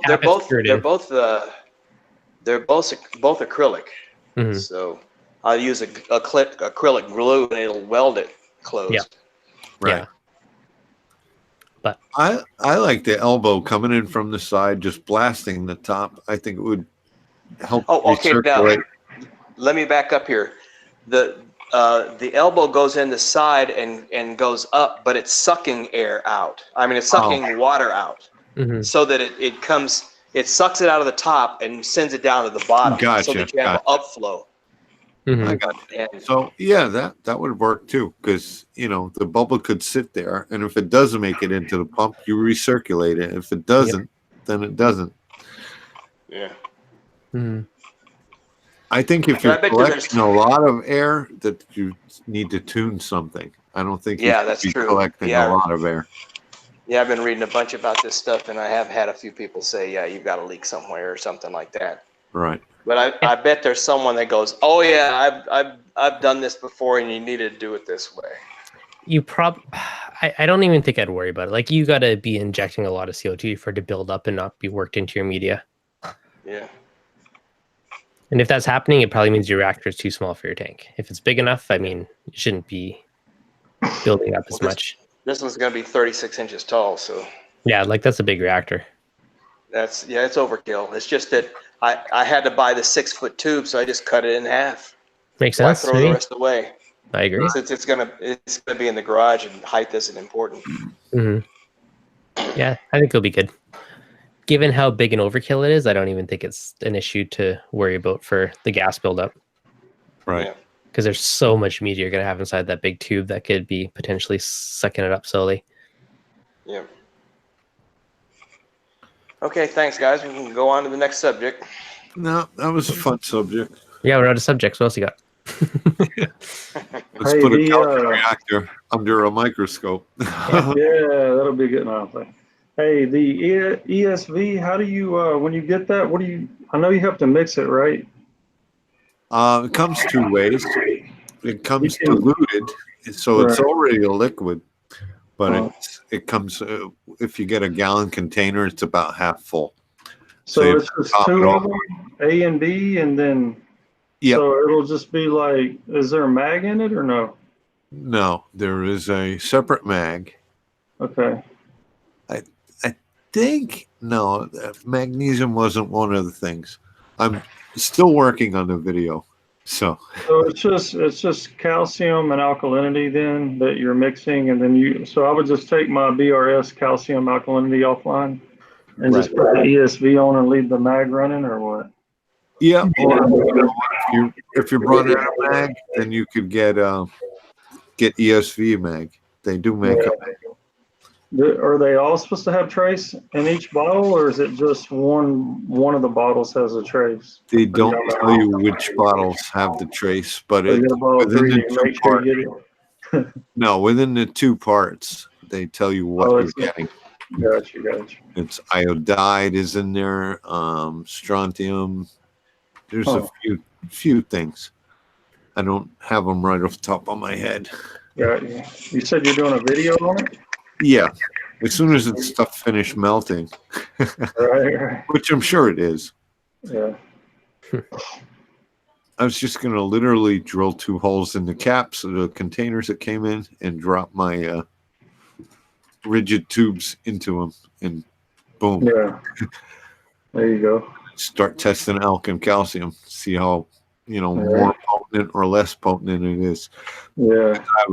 I was mixing my own Fritz, and I was mixing it. I was mixing it kind of strong. Mm-hmm. Jay Carey says the ESV mag does have trace elements as well. So really, with the mag, yeah. Then they also have a something to help you with the refugium. So they know if you have a big refugium, you'll strip it out quicker. And possibly lithium. Yep. So they have a whole line of stuff.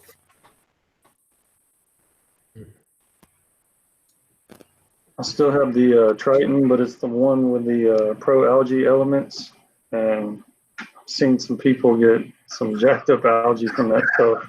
So only if you don't have like a big refugium with a lot of, I think you would be fine, Dave, with it. But if I do it again, I'm going to do the other methods. I think I originally bought the regular and then went to the other, had the best results I've ever had with a reef tank. And the quickest and best results. And then I ran out of that, and I had the original one. I was gonna dose that, but then I saw D2 Mini. I don't know if y'all know him, but his tank he had to completely break the tank down, and the dude is not a newbie, So I don't know what happened. It was like some snot-like brown crap, but I think it was from the pro algae elements, and I don't think his refugium was quite big enough. But who knows, man? It could have been anything. Right. It's just been a bad tank, I guess. I don't know. Anybody know how to turn off the YouTube?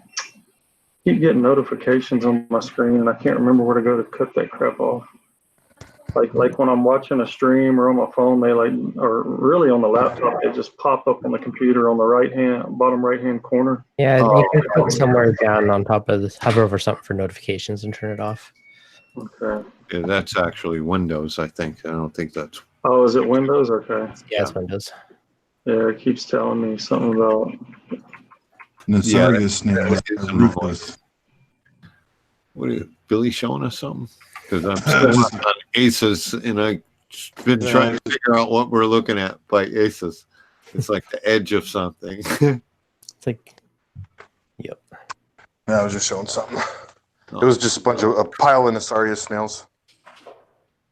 Oh, I'll show it again. I just got over there.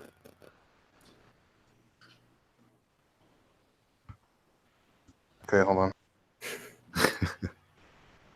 That's an order. There we go. Clean some so we know who.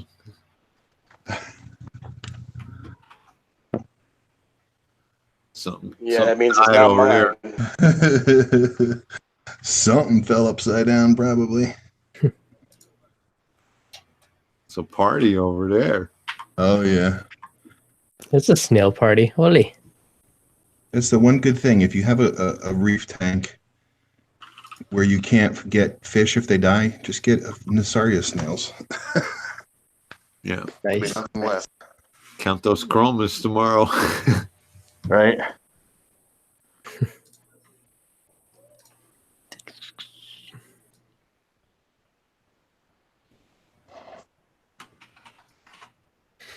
Oh, by the way, I'm moving my refugium, my 130-gallon refugium, into the sunroom because it's just not working out in the garage. Too much temperature swings. I can't get my mangrove to do okay in there.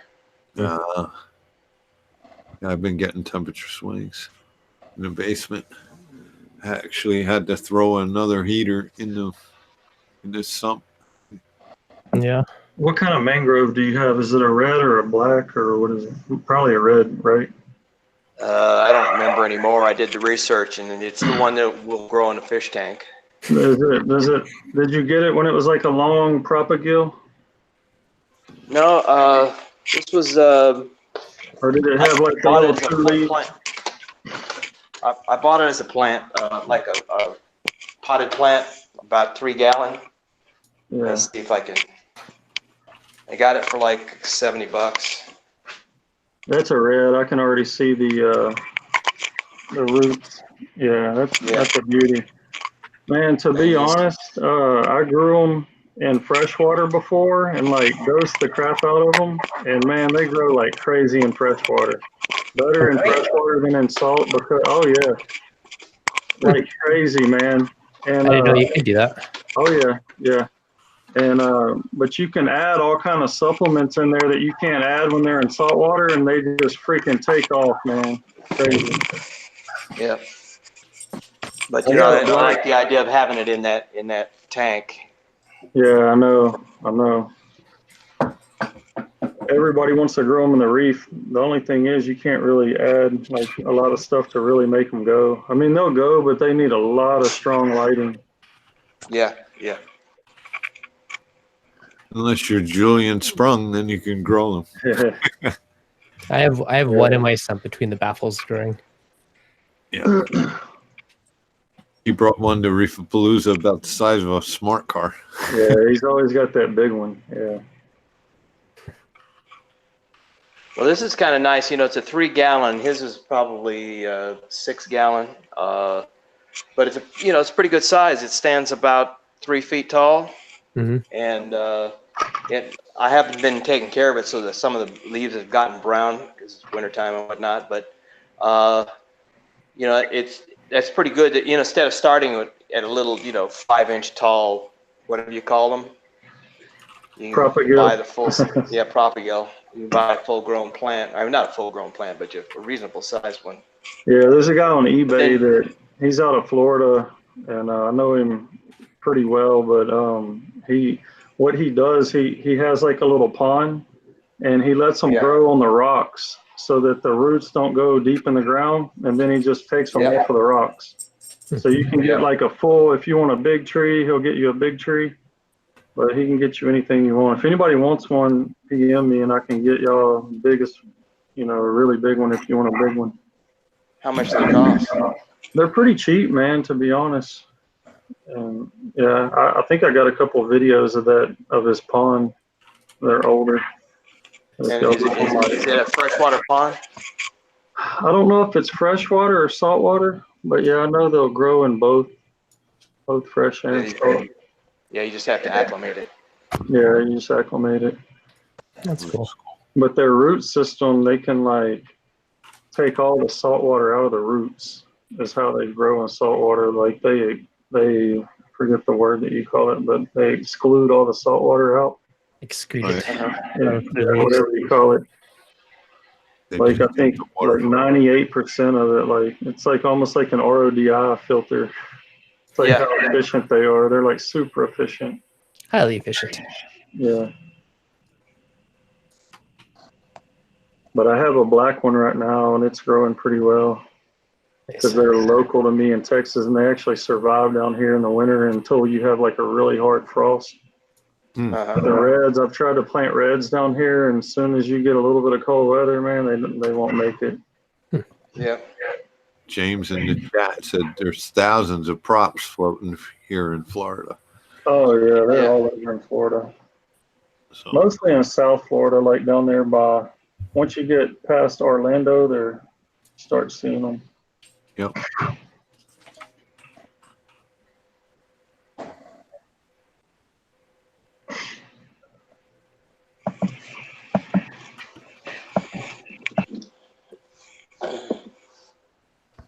going on? Making a presentation. Everybody play nice in the chat. Dun, dun, dun. I'm on 85 slides, Dave. 85 slides for a presentation. Yep. Something Counting for work or for us? for the Niagara Coral Show next weekend. Oh. I have to do a presentation in 7 days, a talk. Got it. It's coming up. I'm cracking the whip on myself to get something done.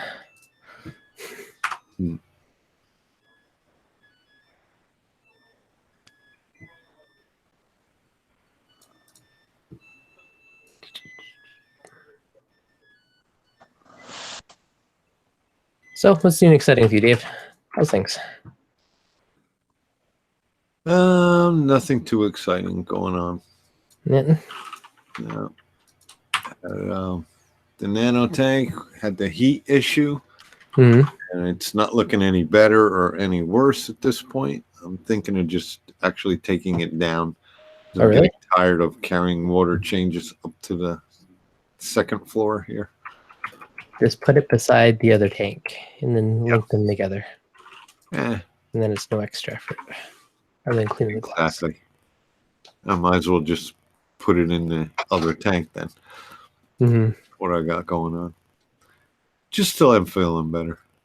Yeah, that's fair. Zero drama. Guys, squash it now or I'll start clicking.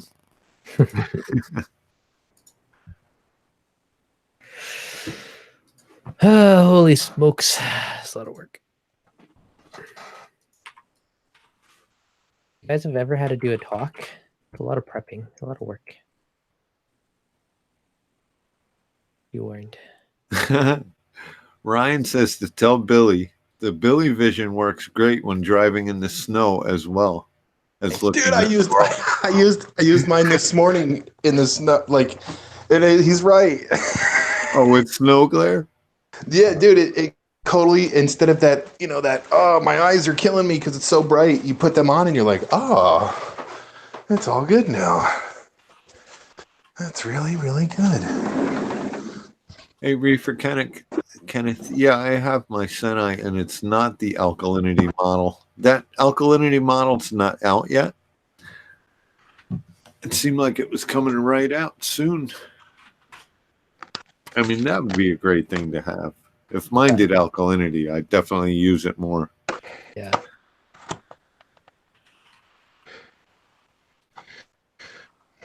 But I've never even put the slide in it that came with it, So I don't even know what it does. What's mine do? Just for looks. Ammonia. I forget. Is it pH and ammonia? Sounds right. Yeah. I know I need to turn off the notifications because every time I test my PAR, I get about 30 emails that it's out of water. Every time you take it out of water, it emails me. Nice. Yeah. Might be nice to monitor my pH for a month. I think that's fine all anyways. slide lasts. Or if Yeah. you set up a new tank, I mean, that's where it'd shine. Yeah. I'll definitely watch any ammonia go away. Mm-hmm.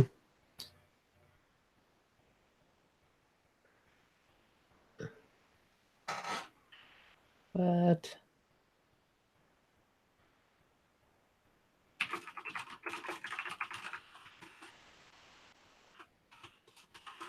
Yeah. That's all right. I didn't mean you drama D when I said zero drama. You said I drama. Yeah. Your phone is glitching?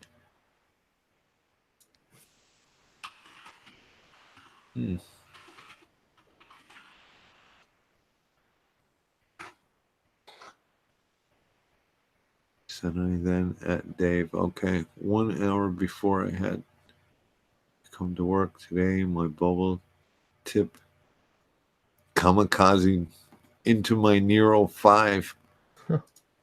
But in the same spot since beginning of January. Sorry about that, Brian. That's dumb. Yep. That's why they say to cover them. I mean, I've got power heads, and I actually have one walking right now in the main display. He's a little tiny guy, and he's on his first stepping stone, and I can't get him off of that spot. I've tried with other ones, so I got to catch him moving off of there. Keep an eye out. Yeah. I just got no place to put him. It's funny, I don't want it to sting the acros in the tank, but at the same time, I don't want to take the bubble tip away from my stupid clamfish. I sold mine the other day. Clownfish or no, the bubble bubble tip? tip. Yeah. The clowns, they had 2 bubble tips in the tank, and they still just go their leather. They could care less. Okay. So, and it was stinging my acro, so I evicted him. Took me a while, but eventually got him evicted. I have 4 in jail. I have 2 in the softy tank, and I have 4 in the SPS tank. But 3 of them live on the same rock, and then 3 is the limit. So when you get that final split, and there's a 4th one, he gets kicked off the island. That's fair. Is jail like a container in your sump? Jail is a basket, a spaghetti strainer in my frag tank. Nice. Solid. Yeah. Do any of you, I have a question. Do any of you guys with refugiums, is your Chaeto growing out of the water? Just want to move it, it doesn't grow out of the water on its own, but sometimes I'll fluff it or, be ripping some out and, some will be stuck out of the water. So I noticed this today, and I've either never paid attention or never noticed it before, but it's legitimately starting to poke up out of the water and grow up a bit. Oh, wow. I was like, huh, that's crazy. I've never seen that before. I posted on Instagram. A bunch of people said that. Some other people said that, but it was just interesting to see it actually do that. Huh. Yeah.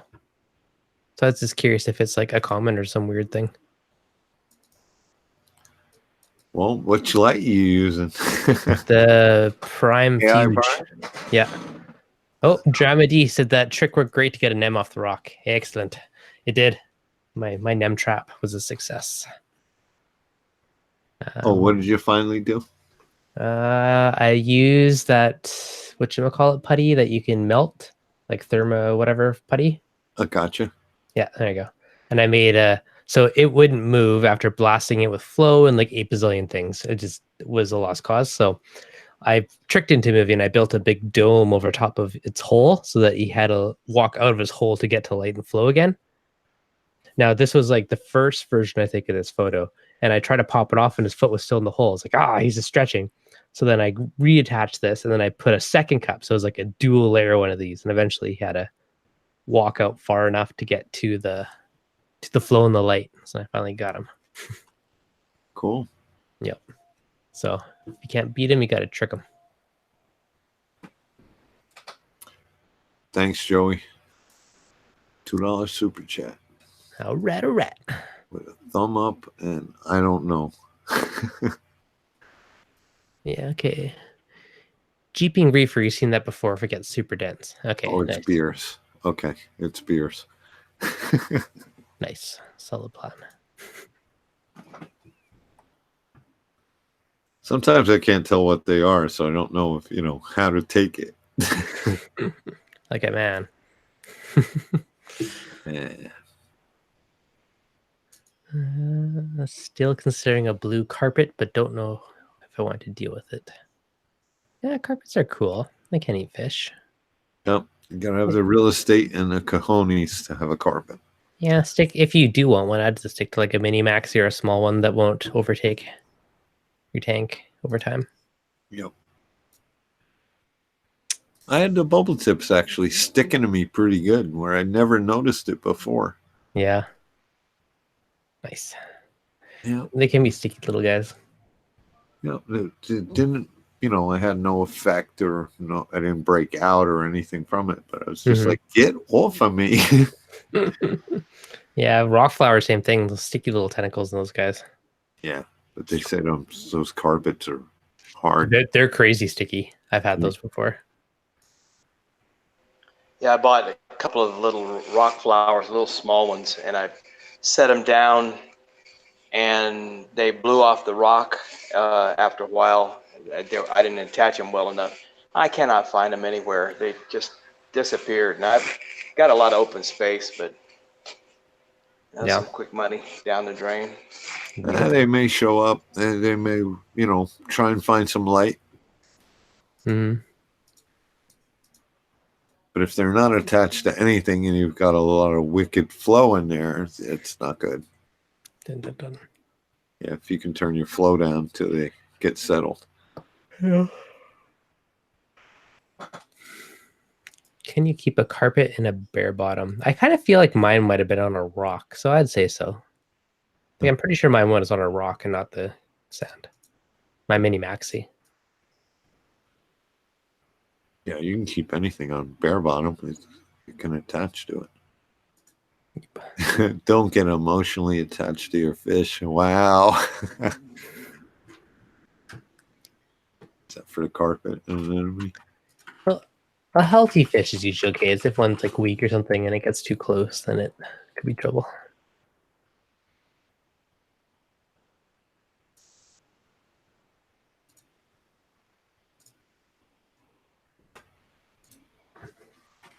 Oh, your coral banded shrimp got you, Ryan? Wow.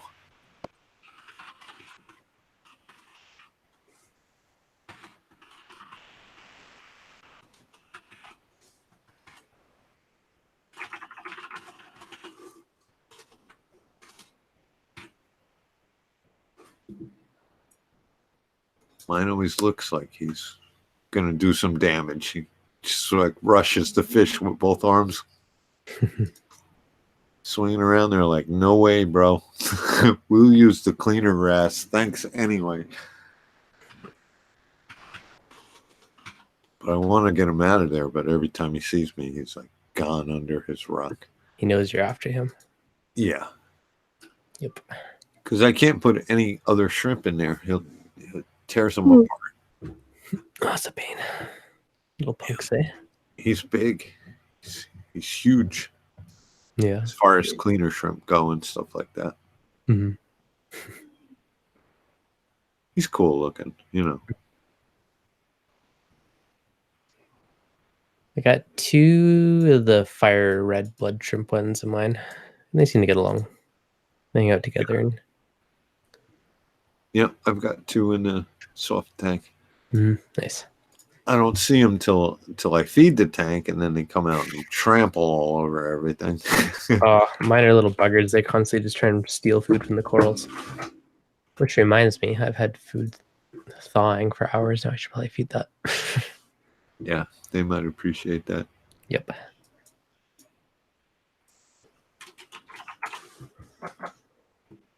I had some coral frenzy, or is it reef frenzy? Whatever the LRS frozen food is. I had some of that thawing and I forgot about it. And it was like a day and a half later. Boy, that stunk. That's no good. That's no fun. I've left overnight too. Other random frozen foods. It happens. Are you guys doing DIY food or y'all using Reef Frenzy? I used various ones. I haven't tried DIY yet. One day I'll have to try it out. I have one of the kits to make the DIY food just because it was on sale. But yeah. I never did it. What'd you say you're using, Devin? I have many various foods, but my main one that I feed is P. mysis. Yeah. I also have some canalists, and I have some of their dry ones, the pellets. And I have a big mix, which is like New Life Spectrum and the PE ones. I just mixed a bunch of random ones together. And I got a couple. Recently, I got like Oyster Feast and a few other ones I'm trying with the rock nyms. So various foods. Can't go wrong with that. Yeah, it's good to mix it up. And then I get sushi nori in the mornings. Love I it. just feel like I'm sorry. Go ahead, Dave. No, Tristan just said DIY food is awesome. So I guess Yeah, I wanna do it because I feel like I'm paying a lot of money just buying all this food. yeah, for what you're spending, $10-$20 on this little flat Yeah, packet. this little bitty pack, and you can go buy a whole bag and like do the whole DRS thing where they like chop it up in little bitty slices and just feed it. Yeah, it's a lot of work too, though. Yeah. He said something about like if you get it frozen, it works better because It's if you easier to try to cut. do it with the other one, it just turns to mush. Yeah, I used to do that with table shrimp, at a predator tank. Oh yeah, So I used to cut the shrimp in thirds, like jumbo shrimp. yeah, And yeah, it was easier to do frozen Yeah. yeah. than just You let know, them I've got thaw out some in a little tank water. tangs, and they don't like nori at all. That's crazy. I guess that's because I have this algae scrubber, and some might come out when I clean it. hmm But I put it in there, and they just ignore it. And I That's put crazy. garlic I've on never it. seen that. Yeah, Maybe try those pellets that they have that are like algae pellets. yeah, they eat pellets, but they don't like that nori. Man, Picky, that's picky. crazy. How long have you had them? Oh, I don't know, a year maybe. Huh. Yeah, that's weird. Never have liked it. Is it like a yellow tang and blue tang or Got a what? yellow tang, powder blue. Uh, I can't even remember the one that's on Reef to Reef that they on their logo. A regal, blue regal or blue hippo? Like, Oh, you're talking about I know the one you're talking about. yeah, Can't think So of it. are you feeding it on a clip? Because my fish were Yeah. afraid of the clip. So what I was doing was tying it to a frag plug with a rubber band and sinking it. But Maybe then I'll you got to try go in that. there. Then you got to go in there and get it. Yeah, yeah. Maybe I'll try that. Yeah, they were afraid. They were scared to death of that damn clip. That's funny. It moves. That is good. Yeah. All right, boys, back to the well. What's that? Said I'll be back in a bit. Thanks, Dave. Oh, thanks for stopping by. All right, I will visit in a little bit if you're still on. Yeah, we might be. That's good. Anybody want to come in? Say what's what? Just let me know. We'll try and get you in. So Lisa's moving tonight. That's why Lisa's not here. When Lisa's here, we usually have a full house because everybody can get in. Yeah, because she's sending the links out. I wonder how cold it is. Where's she? She's in Canada, right? Yeah. I bet it's cold over there right now. Yeah, I have so much trouble getting in and out. It's a pain. Yeah. I just click that. As long as they have the link, I just click the link, go to Hangouts, and then you're in. Yeah, my phone just doesn't like that link. It doesn't like it. No. So what, did you just get lucky on one of the links? No, what I ended up doing was I logged on my computer. Then I copied the link and sent it to myself.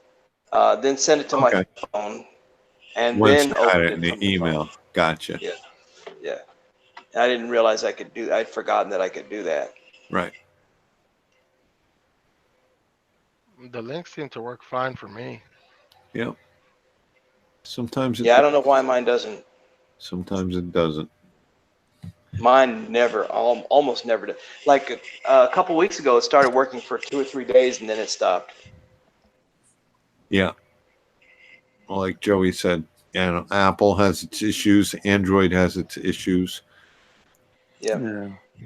Lisa used to just come in, get a link that worked on a phone, and share that. That's why you see her pop in and out. Yeah. So she really helps the stream, as far as getting you guys in. And last week too, it was like a waiting list. There was 10 people in here, and that's max. Right.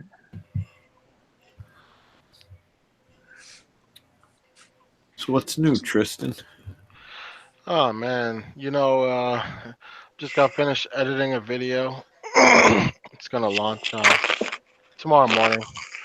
We're doing a giveaway for our grand opening. Oh, nice. Gonna have 12 winners, 2 grand prize, 10 runner-ups. Should be pretty fun. Get Right. some folks some cool free stuff. Can't go Now, wrong is with that that. from people who already ordered, or is that just something you're doing?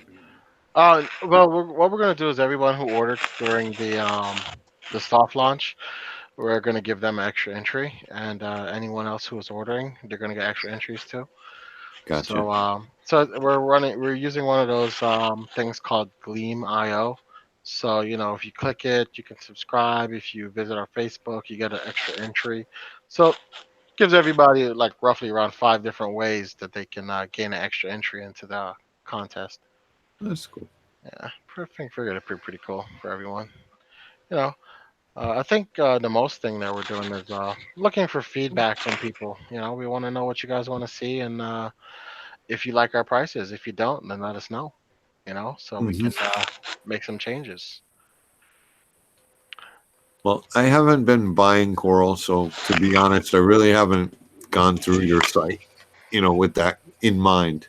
I Yeah. went and I checked it out, I signed up for the thing, but Yeah. I haven't been in Yeah, the Tristan. market, and I've never bought coral online to this day Yeah. Well, because I live it's for in New everyone. Jersey. Yeah, it's for everyone. It's Right. honestly, it's funny that we're here on the East Coast. A lot of our main customers, the first ones who ordered, are actually West Coasters and the middle states. They were we were sending things out to like Montana and Utah and stuff like that, and it was like, wow, didn't realize. I guess they're really hurting for some love there. But at least Oh from yeah. at least from LFS, it was an interesting statistic to see. Yeah, I went down to South Carolina to check it out, and it was pretty nice. Yeah, it's a nice, clean place. Oh, that's cool. See, Oh yeah, you got to see SC. That's right, Asa. I almost forgot. Yeah, I think you sent me an email. I was working like in the middle of something when I saw it, and then I forgot about it. But Yeah. they're looking good, except that those rock nyms, I didn't attach them properly, so they blew away. But the other stuff is really nice. Oh, that's awesome. Yeah. Um, so we're trying something different with the rock stems. I don't know if you guys have seen them before. They're these things called I think they're made by Carib Sea, but they're little pieces of rock, little pieces of purple rock. And so what we've done is moved a little piece of the rock, which has a perfect little hole for like an anemone to attach into. it's got a little divot in it. Yeah. But it's more of a natural divot, It has Yeah. like a deeper hole. So we've moved a couple of them into those, and they seem to attach very well. Uh, so we're probably gonna end up selling them with the little piece of rock, even though the little pieces of rock are freaking expensive. But it's worth it to have something that's gonna survive and do well. Right. Yeah. Yep. When I put my rock nem in, he blew around a little bit, but I turned the flow off. And he came out for some light and found a happy place. Yeah, I mean, mine have shot lots of babies off, and trust me, I have tons of flow. 4 waves, 2 gyres, and Right. they found places, man. They'll find a place. You'll miss them for a while, and then all of a sudden you'll see them poking out with some color, and you're like, holy crap, there you are, buddy. Yeah. Usually once they're like sunk in, they're pretty cool. Yeah. We've been looking around. Like I've been looking around lately, like online and checking out some corals. And man, there's some really interesting stuff that's coming out right now. Like in terms of SPS and even LPS. Mhm. Other than everybody's seeing the bounces and stuff like that. But we have one of our wholesalers has been keeping us up to date. He has someone um in Indo that is very intimate with what's going on over there, and he's been kind of giving us some information about where they are and what steps they're taking, and even a couple of pictures like what Jake had on Reef Builders. Mhm. Actually, he might have actually been the source of those pictures that Jake had on Reef Builders, of all the completely overgrown frag racks and stuff like that. And he's like, man, these people are just chomping at the bits right now to make it happen. Wow. I mean, we're talking about like the average size of most of them. He said are dinner plate sized. Golly. That's big. Any word on Fiji? Really, for Fiji, only thing that we've been able to get out of Fiji is live rock that's man-made and then cured. So Yeah. their way of doing it, and it's kind of funny and it's kind of cool at the same time. So they're touting it as clean rock. So what they do is that they build rock holding facilities near to the ocean, and well, really everywhere in Fiji is near to the ocean, but they build it close enough to where they can pump water from the ocean into the rock curing bins and then pump them back out again, Ah, right? So interesting. yeah, so you get this man-made rock with that's getting put through with Real ocean real life on ocean it. water, and then it's coming alive. But the problem is with the rock is that it's not pretty. Huh. It's not the prettiest thing in the world. Like they haven't got it down to where It say like looks like live rock. yeah, like real reef rock, you know. Right.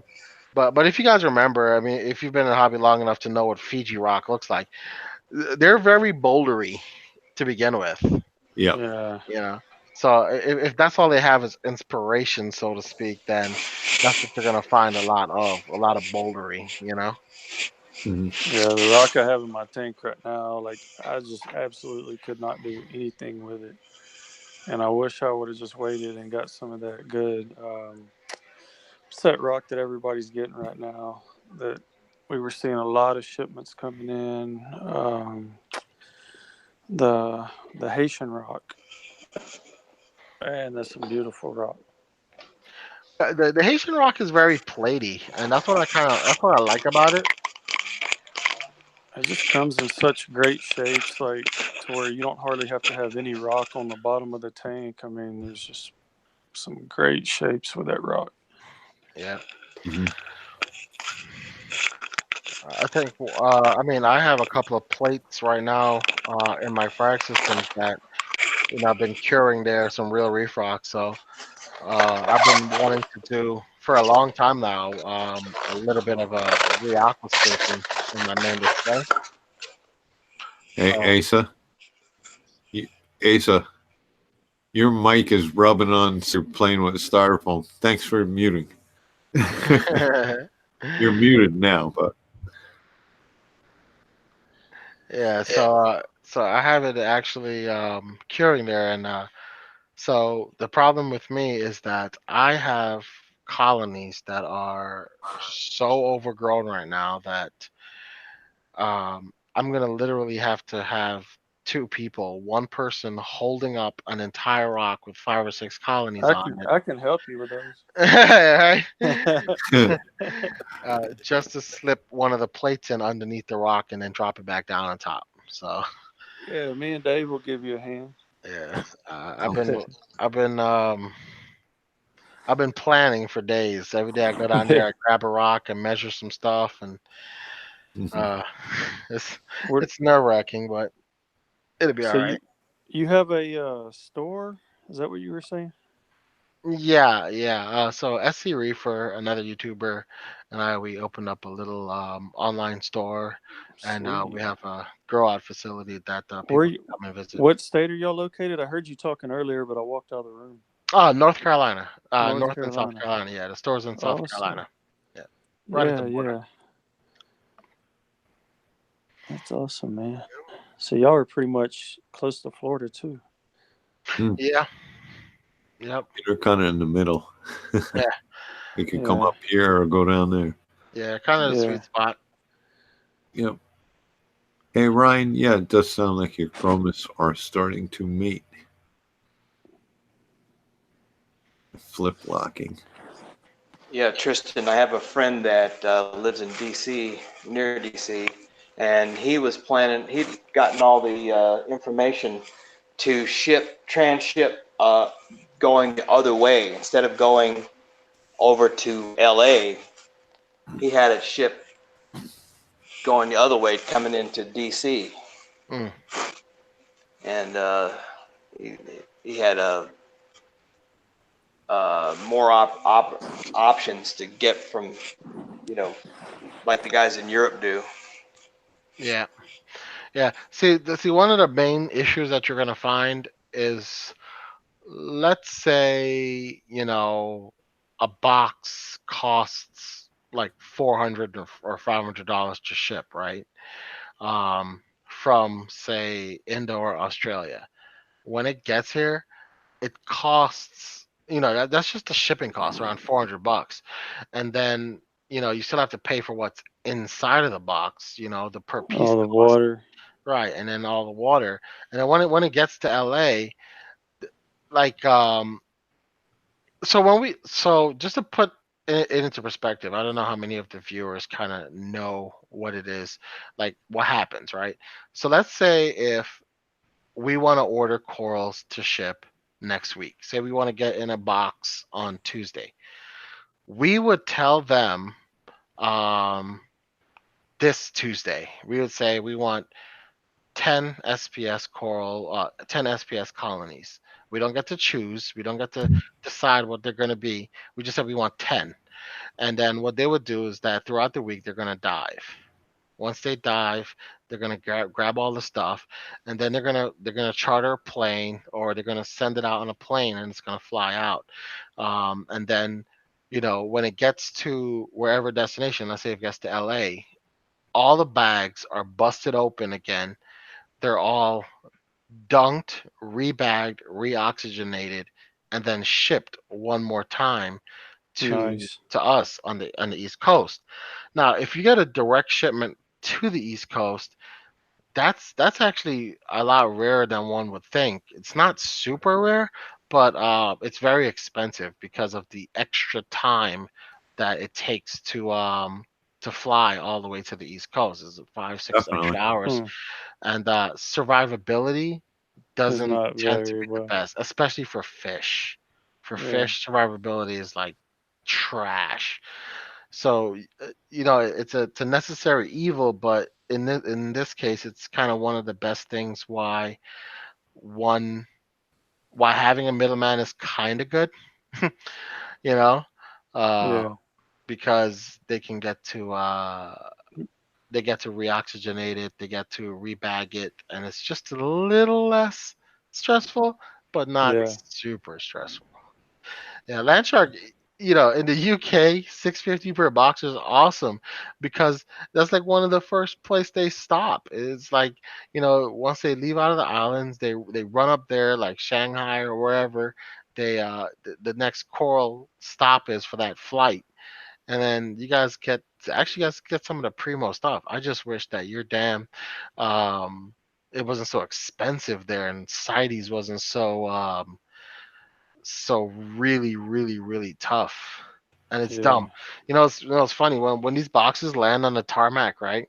So you meet up with customs. So you drive out there. This thing has been flying in an airplane for 48 hours.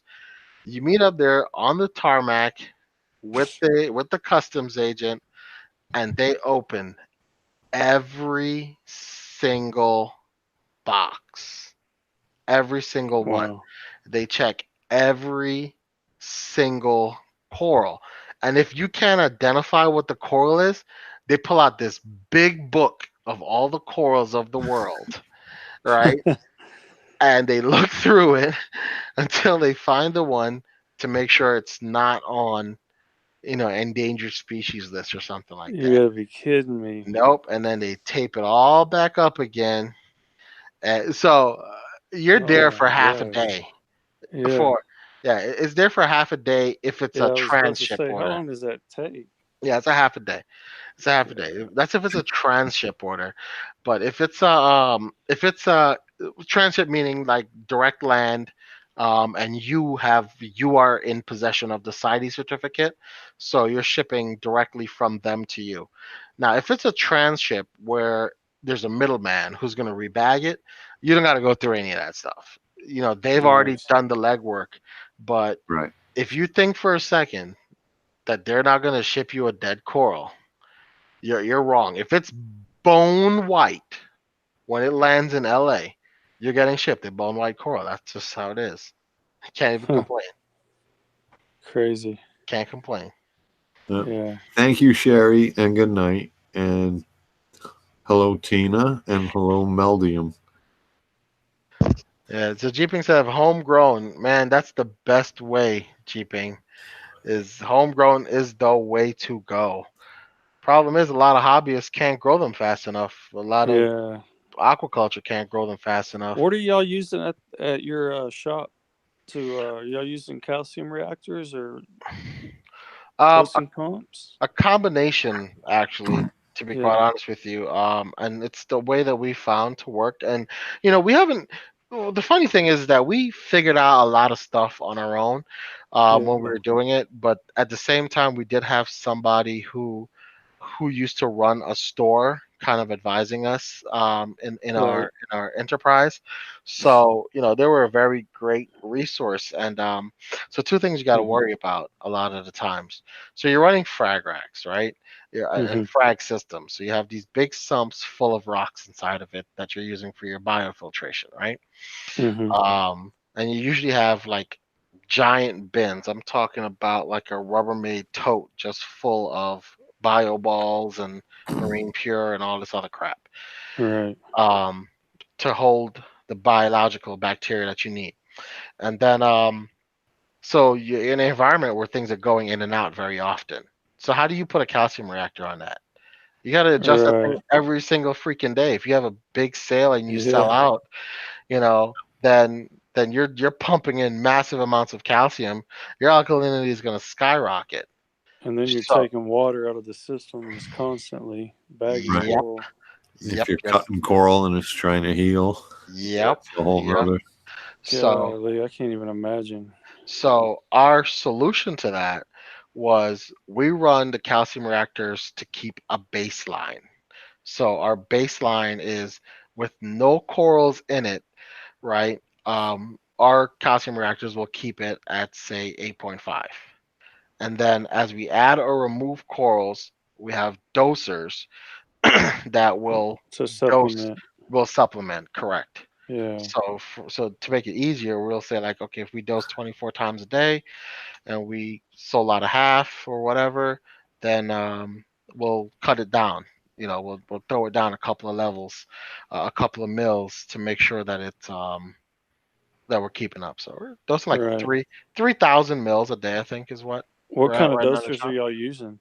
Um, we're using some G-BOWs in the quarantine systems, and we're using dose in the big holding systems for the Man, I've been hearing a for lot of good reviews about the J-Bow. Like people seem to really like those pumps. yeah. Oh, yeah. Crazy. If you don't ask too much of them, and I think they're going to miss a dose before they overdose. Yeah. I don't think that's in their vocabulary to screw you up and overdose your tank, but yeah, pump Yeah. head could get screwed up, and Right. you'll Right. hear it though. hmm Yeah. I think I think the thing to keep in mind about it is when you use cheaper equipment, your maintenance better be on point. Yeah, just Yeah. keep an eye on it. Right. Yeah. So we have about like 10 or 15 extra heads for the J bows Right. Yeah. just there, and once a month we pop off all the heads, pop them back on again just to make sure everything looks good. hmm Um, and between that, we have an Alcatronic on the main system that's just maintaining that. Just giving us the reading for the Alcs every day, once hmm a day, and Man, that's just so regular other stuff. beneficial. Yeah, yeah, it is. But we didn't invest too much in Alcatronic. We were kind of waiting for the um, the Trident to come out because it just does more, and we'd Yeah. rather invest the money there than in the Alcatronic. We just did the Alcatronic to see what it is. We got a great deal at it. Right.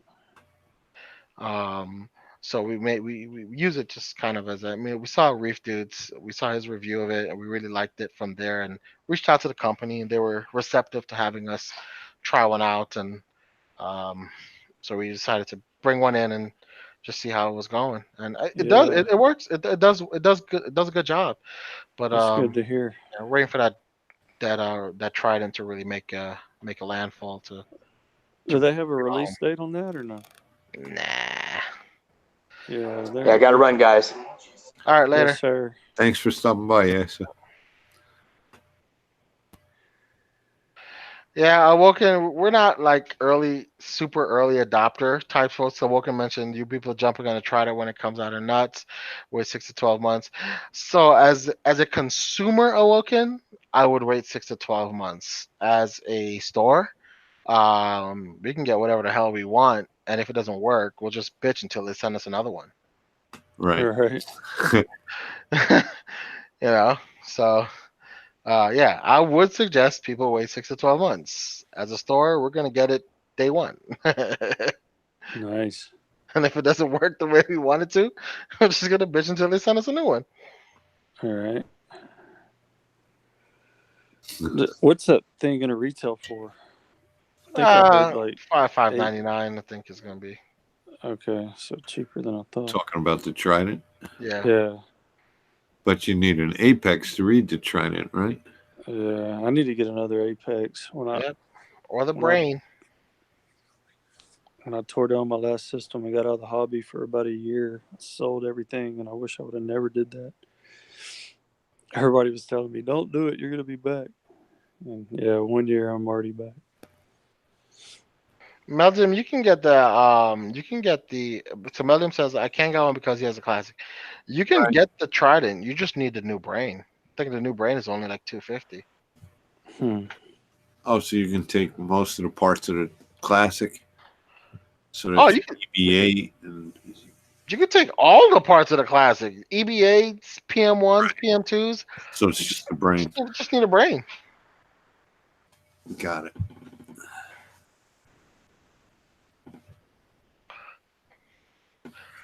Oh yeah, you just need a brain, man. So 250 plus 700. Yeah. Ain't cheap. Ain't cheap. I love my Hannah elk checker.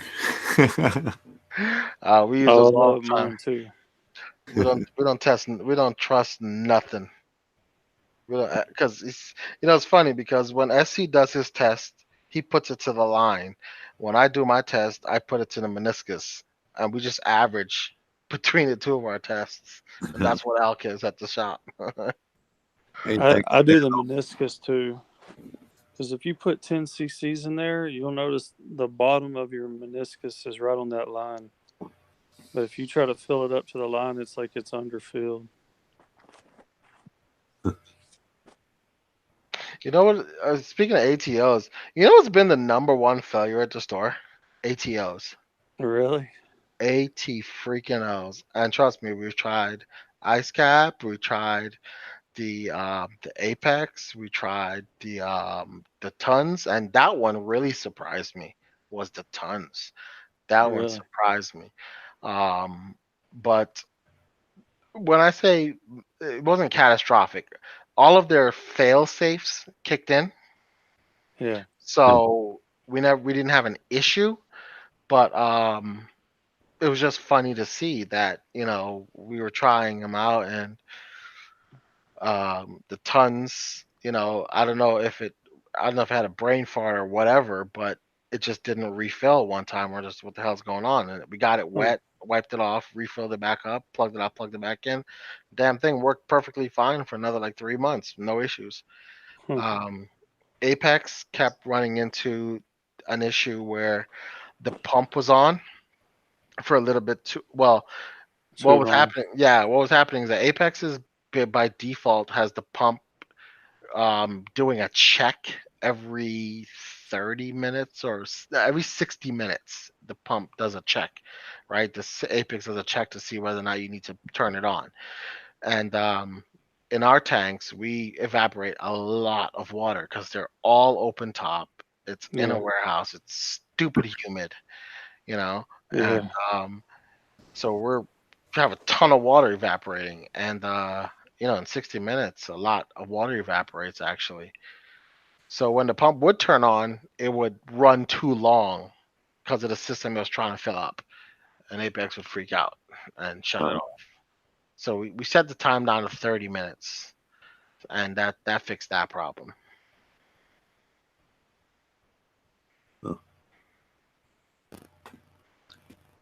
I use the Innovative Marine Titanium Hydrofill, I think it's called, with a Tom's Aqua Lifter. That thing does not miss a beat. The hydrofill, is that the one with the suction cup probes?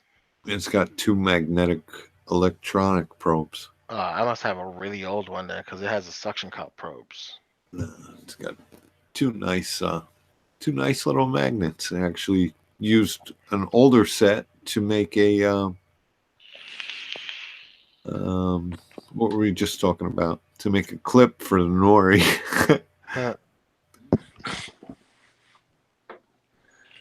Yeah, if it's broke, don't fix it. Yeah, that works good. I had an issue with one of them where it would stop filling because it thought it was filling, and I had a bad probe. They sent me out another one after an inquisition instead of just, hey, you know, you think it's broken, here, we'll send you another one. No, it was like, try this and try that. Oh, are you dripping alkalinity solution anywhere near this? I was like, it is a reef tank. Yeah. So they just sent me another probe, and they sent me both probes, new magnets, new everything, and that fixed it. That's good. 5 gallons of kalkwasser is what we dose a day. 5 gallons? Golly. 5 gallons. That's a lot of kalkwasser. Yeah, pretty much what I do. Where's your pH running? At the shop where we're running right around 8.4, 8.2. Oh, nice. That's why we need the kalkwasser. If we don't have it, we're at 7.9 all day. Yeah. I've been tempted to do it at home, to be honest with you. Because I think I'm fixing to do it. all these I'm mouth running like breathers, all these mouth 8.1. breathers in the house here. I put Be one at 8.3, tablespoon. 8.4. I put 1 tablespoon of kalkwasser in every 5-gallon bucket of ATO. Really? Yep. And just it because does the trick? no, it helps. And then I'll readjust when summer comes. Right. Because I'll use less calc. Yeah. Because I use less ATO in the summer because my basement stays nice and cool. Yeah, you're not evaporating that much. Oh, and that furnace kicks on, and it's got a big steam pipe running right down the middle. So that pipe gets hot. There's no steam radiators down in the basement. They're all upstairs. So I don't get any of the steam. You know, I just get the heat. Right.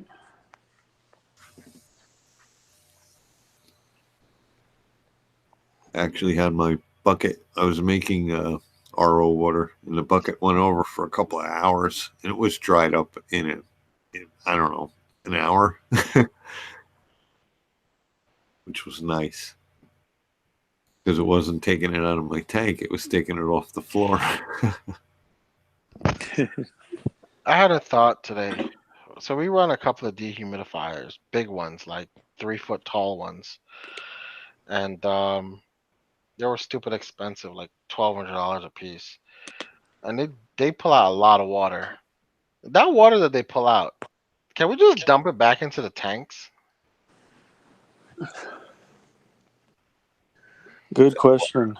That they pull out. What do you mean? In the dehumidifier? Yeah. That's copper coils. Yeah, I thought if it was a glass coil one, if they can make like a glass coating on the copper coils.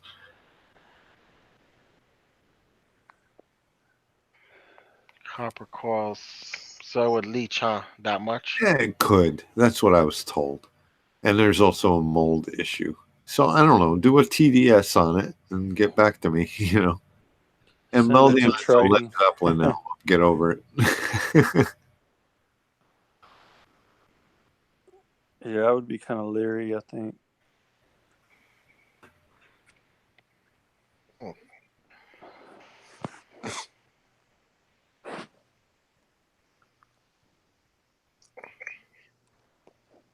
Copper coils. Yeah, any dust and stuff in the air also. But yeah. All right, guys, I got to move the album covers around. You guys don't know it's a blimp.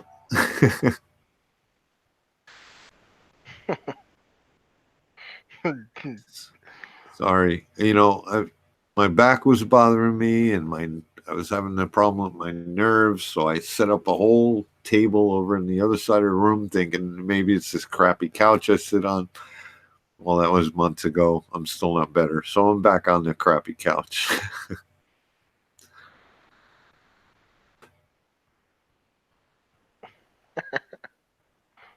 Got my TV. When you guys get boring, I just look up. Yeah, I really hope somebody taped all of the Reef Stock speeches. Hoping BRS was there and they did a good job taping it. I Yeah. really want to hear what the speakers had to say. The one today that Rico was taping, I really couldn't. The audio was terrible. Yeah, Rico needs a forward microphone. It's even when he interviews people, you hear him twice as loud as whoever he's interviewing. The yellow pallies are good. The black pallies are hurting. So they didn't like the heat.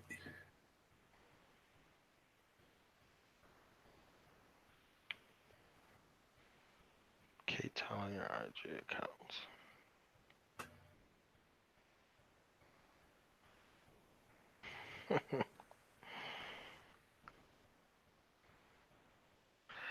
So I got a new fish today, a Catherine's Fairy Wrasse, but I don't think it's gonna make it. And it's very strange because at the store it seemed okay, but when I got home and I opened up the bag and I put him in the bucket, he started doing this weird thing where he was kind of bobbing at the surface of the water, kind of poking his head out a little bit, making bubbles. Anybody knows what that is? I'm sorry, I'm reading this silly, very silly chat. So I got this Catherine's Fairy Wrasse today. Right. At the store, he seemed okay. He was hiding underneath a rock. He got home today. He was bobbing at the surface of the bucket. So he's piping. Yeah. So it's an oxygen issue. That's what Hustle Coral is saying. He needed oxygen. Yeah. How was the bag filled from the store? Or he's just cleaning his gills, is what Landshark was saying. Nah, definitely not cleaning his gills. To me, he seemed distressed. Bag filled from the store, I want to say it was probably around 45 minutes. Right. Now, are his gills really moving? Like, is he stressful breathing or is he just piping up at the top? Piping. but normal breathing, you would say. Seem normal breathing. So what I did, I put him in my whatchamacallit, my sump. I have an area down there, and it gets a lot of air bubbles from the overflow. So I'm figuring that it's a highly oxygenated area. Shipping costs. Oh, 39.99. Um, Whoever was asking about what the shipping cost is, 39.99, Ryan. Right. Now, did you change that? No, Was I thought it was closer to oh 50. yeah, it was closer to 50. And what we did is we found a new shipping source to do all of our shipping through, and that's what we've been doing. So nobody got to pay that 39.99.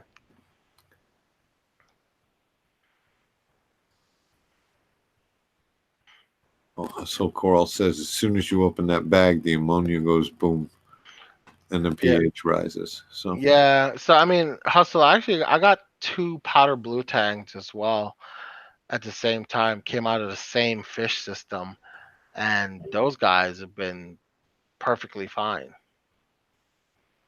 They acclimated really well.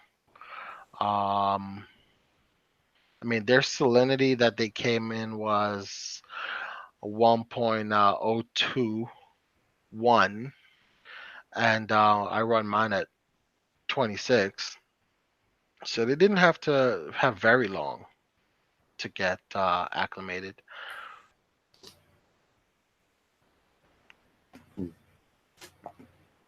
so what'd you end up doing with this fish?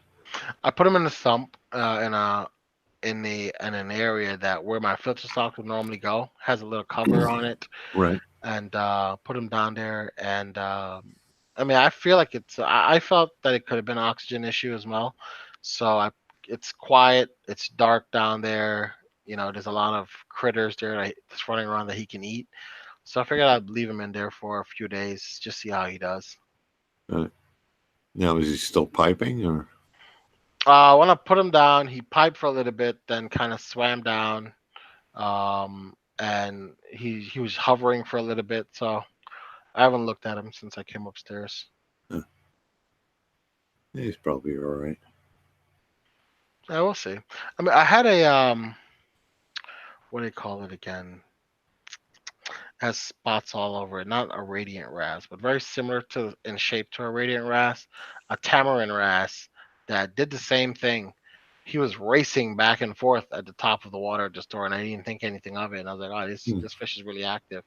Because when he threw food, he ate. I was like, "All right, well, this guy looks pretty good." I mean, Yeah. I grab him and I brought him. He did the same thing in my tank for a couple hours, and then he's in there doing great right now. So I'm hoping that's what it is.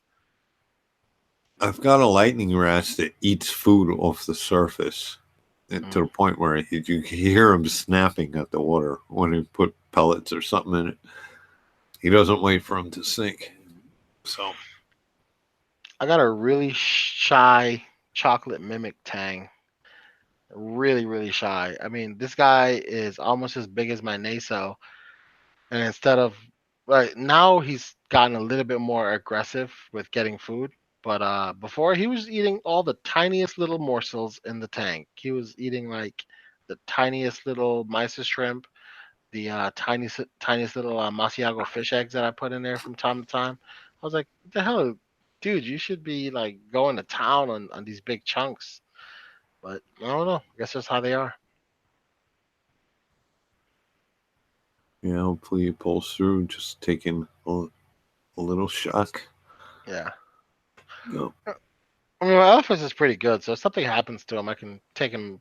I'll take the body back there to give me my money or give me another one. They're pretty cool about that. Right. You know, they know I know what I'm doing, so they don't dick me around with the oh you're a noob. They're like, oh no, this guy was probably dead. No. Well, you would hope that if you go to the same place and you spend money there, that they. Oh yeah, I spent I Yeah, spent money there. hope they all do. Oh Jesus. I tell you, I've become so desensitized with this aquarium hobby. It's, I start thinking of things in terms of price, like frag prices.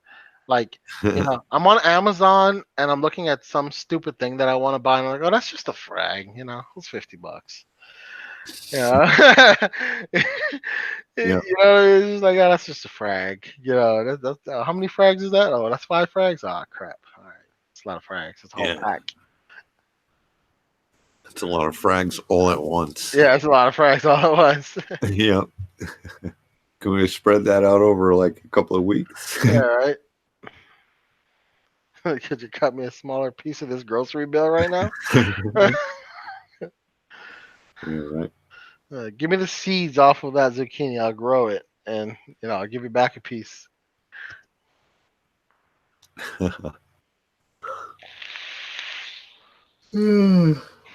It's about to be planting time. About to be planting Oh, time. yeah, gardens. Yeah. We just basically do the tomatoes here. No, we do the whole green garden, man. We got Yeah. fruit trees, and we do a lot of peppers and kale and all that cool crap. Basically, we don't go to the grocery store for any vegetables for the entire summer. Right.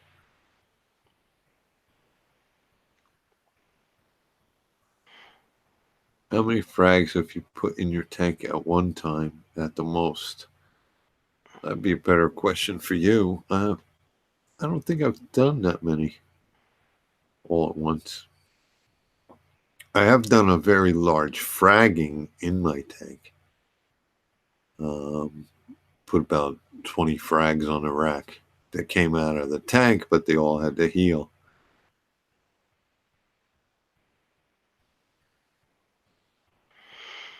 What's the most frags you've put into your tank, Tristan? And I don't mean to. Let's start with your home system. The most frags I've put into my home setup all at once, I want to say that's close to about 50 frags. And so that was after I had been accumulating corals and putting them in a little 24 by 24-inch frag tank. As I was waiting for my big display to get up and going, and it was cycled. I saw a speck of coralline on the back wall, and I was tired of looking at this stupid 24 by 24-inch frag tank. And just one afternoon, I decided I was going to put one, and then 6 hours later, I had all 50 in there. And it was glorious. You It was could hear glorious. angels singing, right? Yeah, I was just like, yeah, they're all in here now. I mean, it was pleasure followed by panic, like, oh crap, please be ready for this. Please be ready for this. Yeah. At the shop on a Saturday morning from 9 to 12, we'll probably do somewhere in the neighborhood of like 200 or 300 frags. Hmm.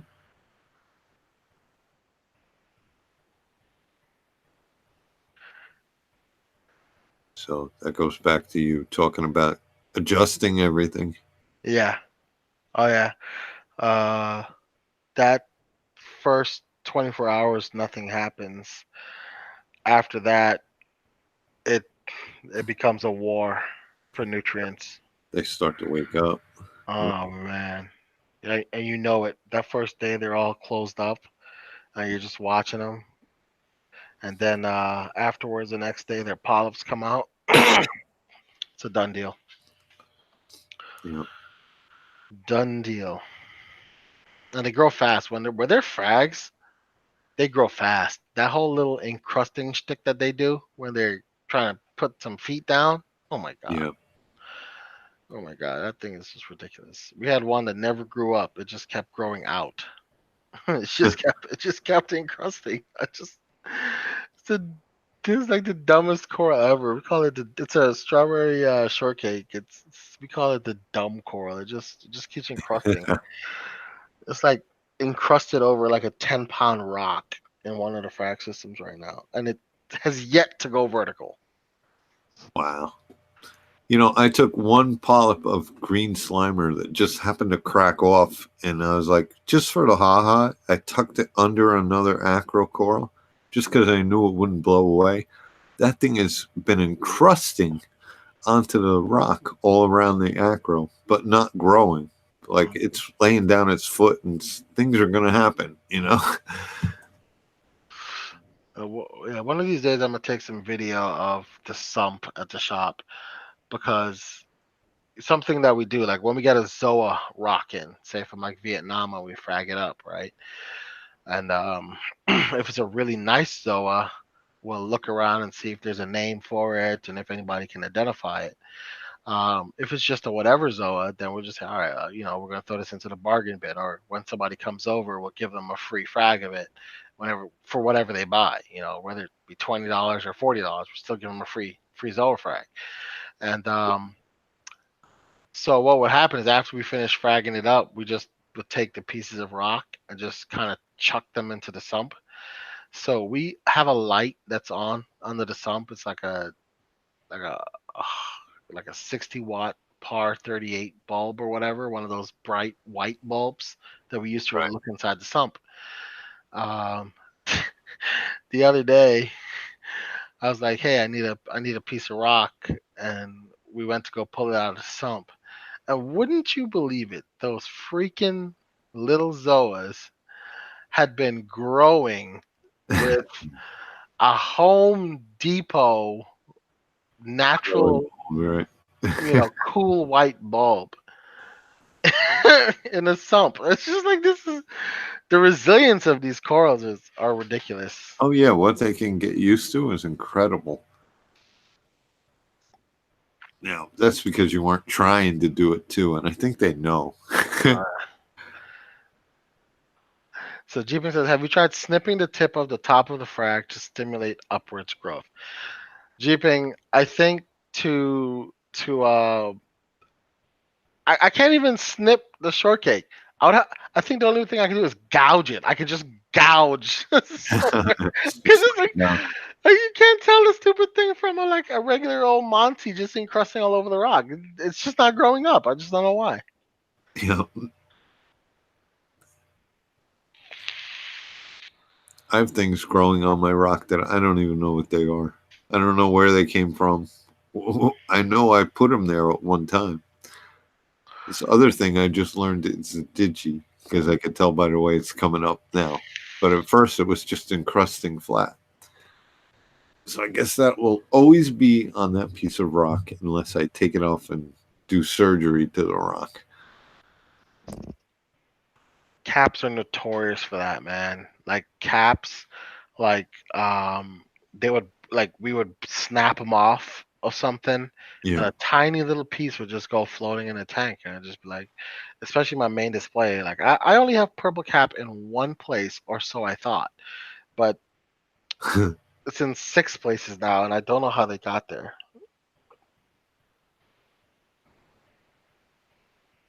Yeah, that's great though. It's what we call the Jesus water. So my tank is known as the ICU,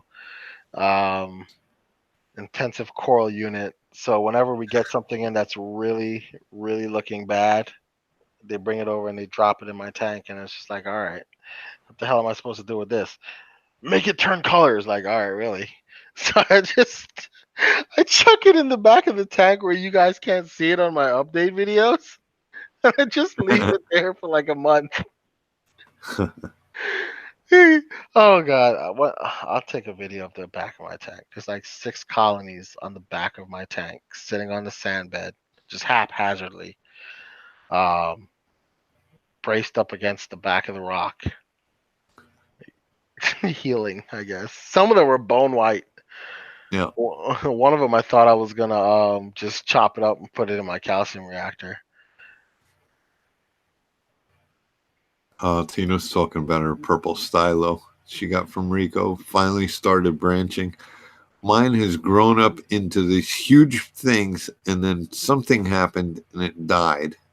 One time it was a peppermint shrimp went rogue and just destroyed it. And I keep saving just this tiny little piece of it, and it keeps growing back. And now it's got like, I don't know, 20 branches in my tank. But I just keep bringing it down to like a pinky fingernail, you know? Mhm. Resilient, those stylos. So Thomas says his shortcake's the same way. It's encrusting like the whole rock it's on. Yeah, mine is. It's just retarded. It just doesn't know what it wants in its life. It never went to encrusting school, or it never went to branching school. Yeah. There, it's been hanging out with some Monties. So I did add 2 peppermint shrimp to my main display, and I bought an Aptasia laser because I did see, an Aptasia pop up, and I saw like 2 or 3 small ones in there, and I'm like, all right, well, this is gonna be crazy. Now I added the 2 shrimp. I haven't seen them in like weeks, but slowly but surely, those Aptasia have disappeared. Yeah. And I'm just thinking to myself, like, where did they go? I thought I knew everywhere in my tank, but where do they go? Oh, where did the shrimp go? Yeah, Yeah. I have like 40 wrasses in there. How are they surviving? They must be the most gangster ass peppermint shrimp on the face of the planet. Those shrimp came from New Jersey. Oh, yeah. It's a Jersey shrimp. Those are the Jersey shrimp. Cause it's just 2 of them, 2 homies, man, and they've been. I don't care as long as they keep knocking back that Aptasia. Right. And I don't have any LPS or Euphilia in there for them to go rogue and start trying to eat. Right. Yeah, Can I mine went after the purple stylo. That's the only thing I ever saw him eat. And then I gave him to reefing with, I told him, it's not like, haha, I gave me this guy who eats SPS. But he had Aptasia in something. And he says, oh, I'll just take him and I'll put him in the sump or something. He said he just went right to it. He was great at Aptasia. It's just, oh, hell no, when I saw him eating SPS. So Dramedy, I found the best way to mount purple stylo is not so that it grows straight up where most people put it. Is to put it at like somehow wedge it into something sideways so it grows out. Um, it gets the same big head except it grows out instead of up. Meldium, I don't know. I have some frags. I'm not shipping anything. But if you ever wanted to tell me what you want and tell me where you want to meet, that could be a thing.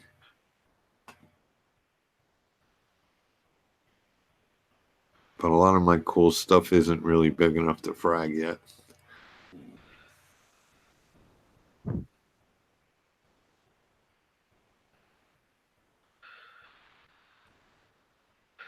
Yeah. You guys could grow frags on a piece of fishing line, right? Oh, really? Oh yeah. Like you can literally tie a frag to a piece of fishing line and suspend it in your tank upside down. And it will grow. Hmm. It will grow and it will grow big. It's a guy in Jersey who does it all the time. That'd be interesting. Yeah, I want to do a video on it or something. I think I'll frag some SPS and tie them to a fishing line and suspend it in my tank. It's like a clothesline of frags. Shish kebab. I got plenty of birds' nests to experiment with.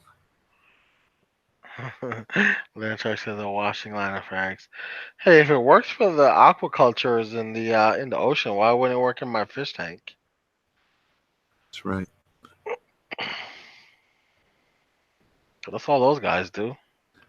And they go one step further. They use a small Dremel, and they use beads, and they Dremel a hole right through the base, and just slide the fishing line through the base, and then just stick it on there.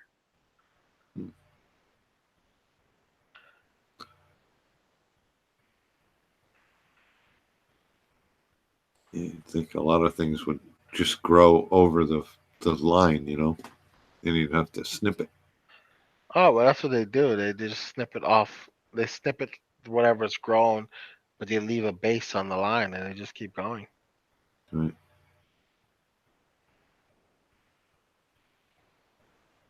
I saw a documentary the other day of like some native people, Fijian people, catching fish, like the reef fish, for food. And man, I saw these naso tangs that looked like they were like 2 feet big or something. I'm just like, oh, that would go so great in my fish tank. And look, they're about to go eat it, but it looked delicious. I mean, I was catching those. Uh, if you guys have ever been like snorkeling next to the resort in like St. Martin or in the Caribbean, you see these dinner-sized plate Atlantic blue tangs. Yep. Man, those things will readily take some squid on a hook, man. Put like Yeah. put like a size 8 hook and throw some squid on it, man. They will go to town on it, and they are fun fish to catch. We were hand feeding parrotfish, which, you know, come to think of it, isn't a great idea, but when we were snorkeling, come right up to you. They're not shy.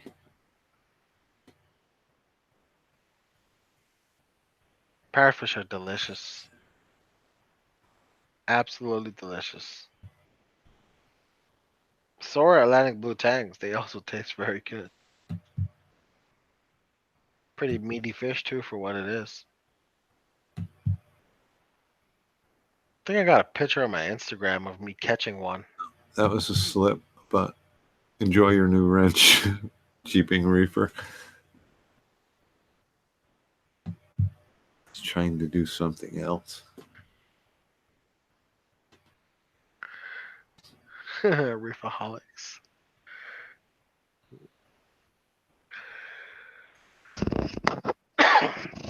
Well, when you think about it, this is about as close as many of us gets to a club. So this is cheers. All Dave needs to do is start serving alcohol here, and it'll be over.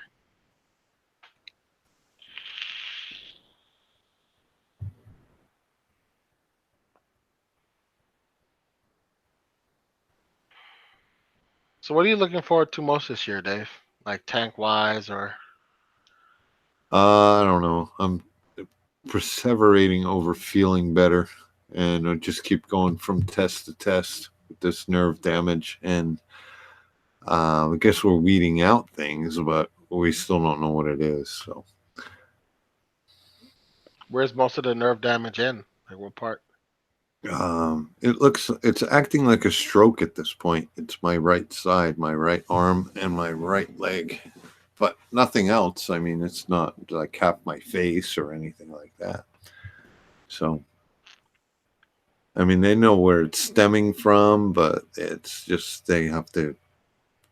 It should have been getting better, and it's not. So, if it starts getting worse, that's this. If it's so, yeah, I'm to the point where, you know, the tank's just kind of running on autopilot.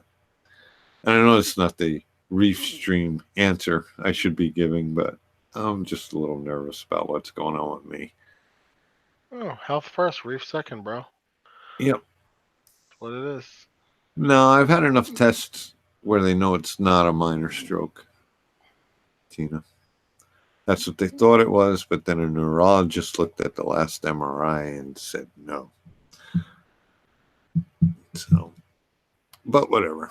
It's a little depressing. But as far as the reef, I would like some of my higher end SBS to start growing, and some of my lower end just to kind of get out of the tank. I'm tired of paying their rent, with that 2-part.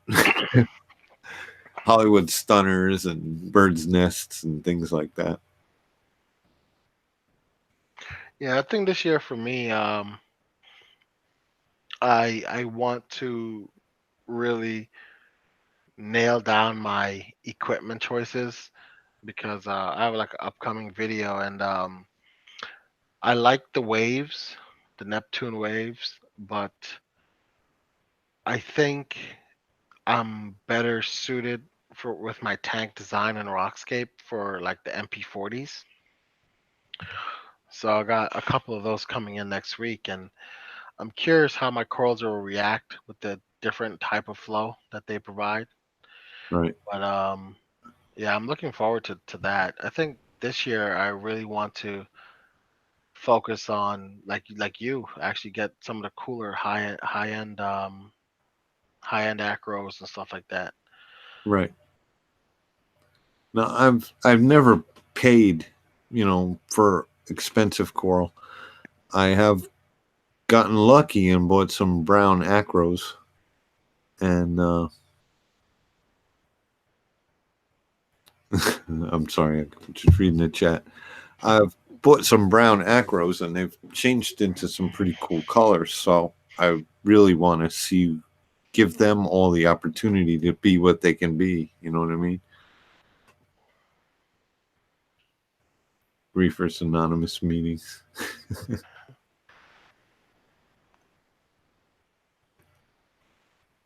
So spread them out. That's why I'm making a switch, from Fritz 2-part to the B Ionic.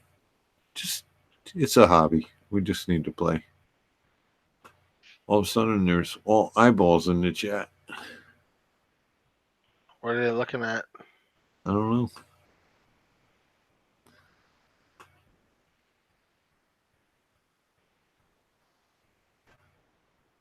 It's like everybody was somewhere else, and now they're back.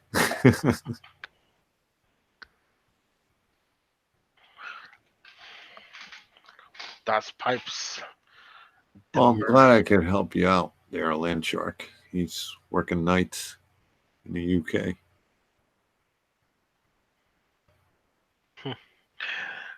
Ryan says you want to do a weekly RA Reefers Anonymous meeting. I'm waiting for my chip. You got to stop buying coral to get a chip here. Ah, screw that. That's no fun. That's never happening. Yeah, I'm not running that kind of meeting. So my brother is in Japan for a week for work, and I'm trying to get him to. What can you do for us? I'm trying to get him to sneak corals out, but it's not going to happen. So instead, I'm trying to get him to bring me equipment. But have you ever tried to buy equipment online for local pickup on the Japanese website? It's very difficult with Google Translate. There's really only one thing I want.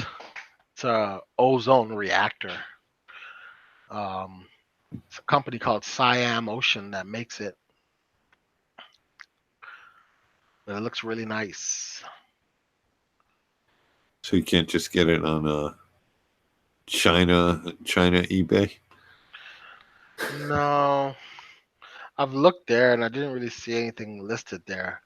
But it's very popular in the stores, so he can go in and buy it in the store. Gotcha. Well, then call me Nemo. Can I borrow your wife? Well, that doesn't sound right. Can you loan me your wife to order things in Japan? Need translation. Let me tell you where he's in. So I know. Is it Tokyo? Yeah, that's one of the stops. He was in. I think he flew into Osaka or something like that. Let me see. Oh, this bastard got the wasabi ice cream that I really wanted. He They makes have me some sick. awesome reef stores in Japan. Yeah, is that where Inappropriate Reefer goes to some really cool stores? where all the fish are hanging on a bag on the wall. You just kind of go in and grab them.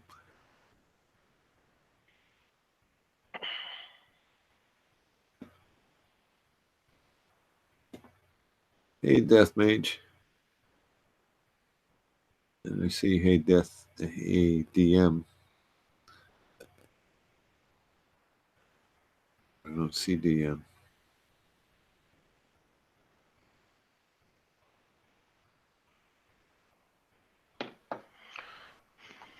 Reef God's asking if your store sells bubble tip anemones. Right now we're carrying the rock flowers, so we haven't started carrying the bubble tips yet. We can get them. Right. I think Get them for Reef sure. God has a bunch, so maybe he's interested in helping you acquire them, or he's looking for newer strains than he has.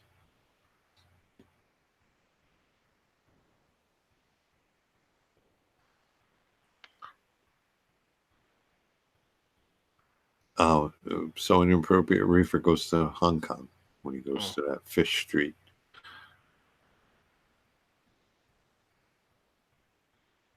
Where was the karaoke that we missed? Tick bite. I don't know. Lyme disease? Could be. Freaking tired, but I've had a lot of tests done, a lot of blood tests done. Now I used to watch that show. I can't remember what it's called, but the hospital. The guy who always. Damn, I can't think of the name of the show. House. Thank you. And it was always a tick bite. At 9 out of 10 shows, it was some kind of tick bite. It could be, but I'm going for an EMG, I think, next.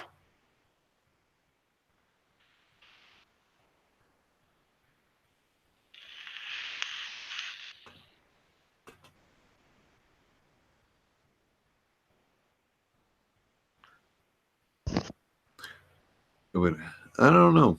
I don't know if we have any ticks at the moment. And I don't have any animals, so. Tina said, "Can you have a monster inside of you, Dave?"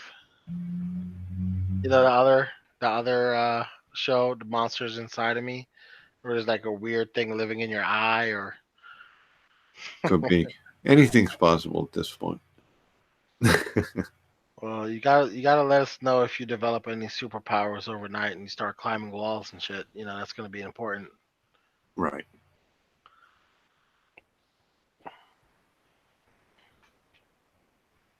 Oh, I just want to be able to walk up and down the stairs without holding on.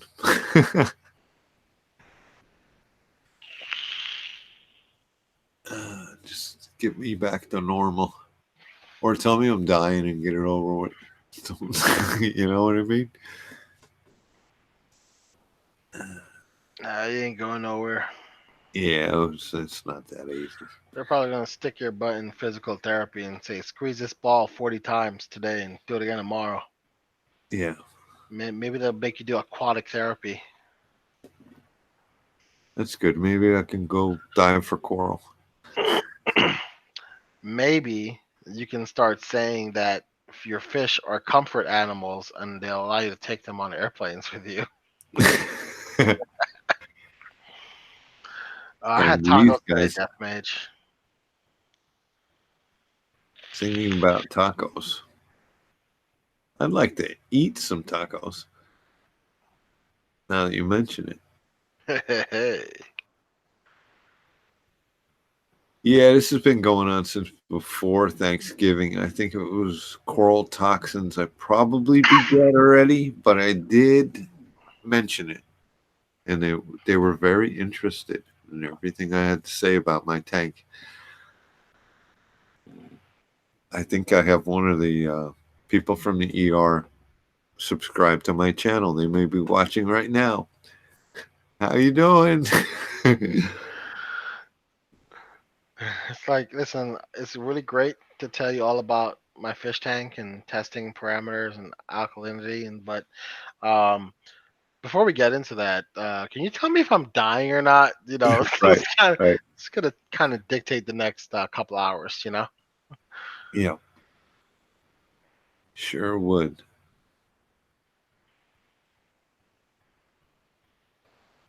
Right side of his body, and after PT is able to walk and get most of his movement back. That's good.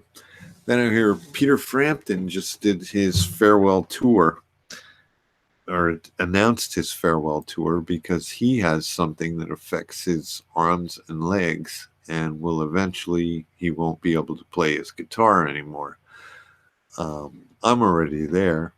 I met Peter Frampton in a theater where he was performing in the middle of Pennsylvania, somewhere very south of Penn State.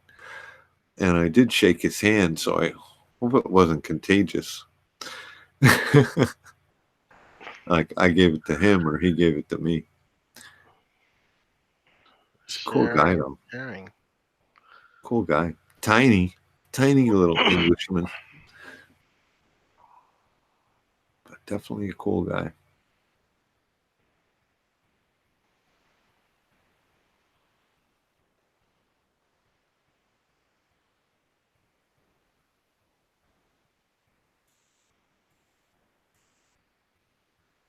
So, yeah.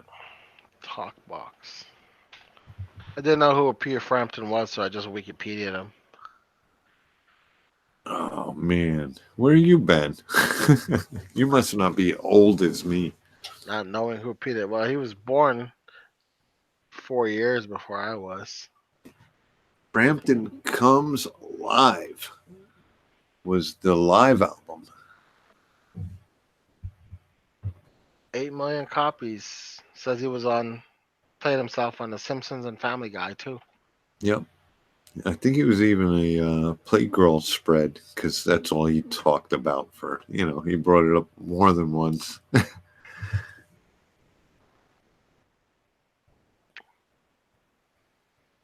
Thank you, Murph. I appreciate it. It's the governor. Oh, and by the way, not to take away from what Murph just did, is awesome. I am not really the governor, so when people screw up in this community, please don't call me up and tell me. I get emails and things like that when weird things are happening on live streams, and it's like, why are you telling me this? I'm not really the governor.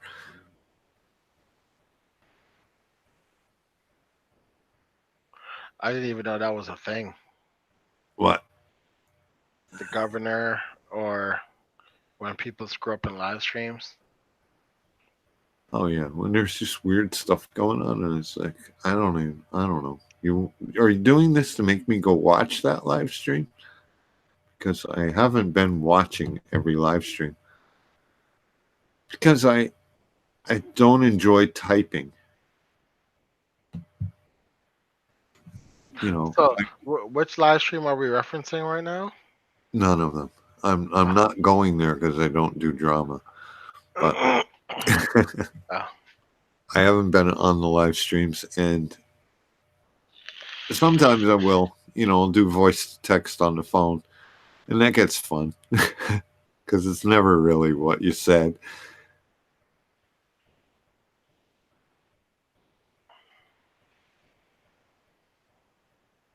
I forget what Pelfrey becomes when I do voice to text and I say Pelfrey. It's like phone free or toll free or something. He enjoyed it.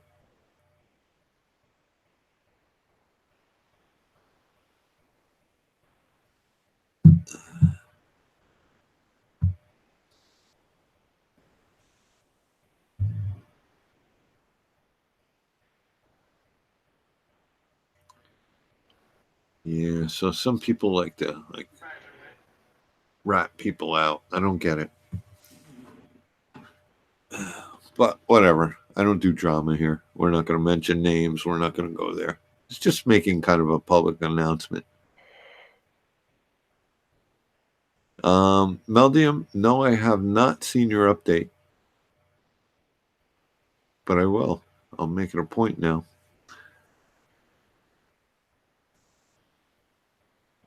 I haven't watched YouTube in the last couple of days, and normally I'll go to subscribers and I'll see everybody who's subscribed to me and what they did today. Just hop over to your channel real quick and make sure I am still subscribed. Not that I want to unsubscribe, but just to make sure YouTube didn't unsubscribe me when you were absent for as long as you were absent. Subscribed. Hey, you're getting up there too with your subscribers. 923. Good.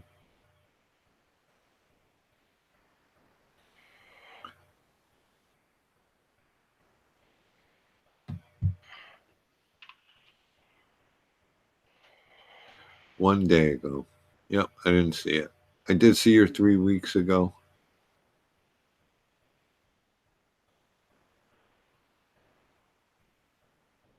Definitely take a look at that.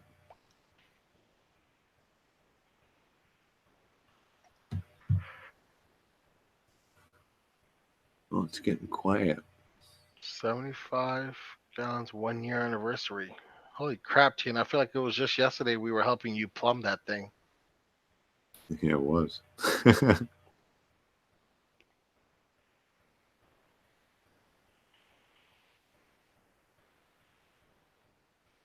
Got a bit of algae to mow and another outbreak of cyano. Yeah, it happens. It's a season thing, too. See, then maybe I shouldn't have chemi cleaned my tank when I got cyano. If it was seasonal. And you know what? There's a certain amount I'll put up with. If it's a nuisance, like it's ugly, but it's not hurting anything, I'm not going to go whack a whole system with chemically. But if it's starting to, slime up and just getting stuff's away, or impede the coral progress, yeah, then it's time to get busy with some ChemiClean is my best friend about every 4 months. Yep. I've only ever had to use it once on my big display, but I identified why I got it. I was getting a little reckless with my feeding. I've got some in my sump right along the glass next to the Chato. And it's always there. I can mow it down. I just scrape it off the glass. It'll come back, but it's always there. So be it.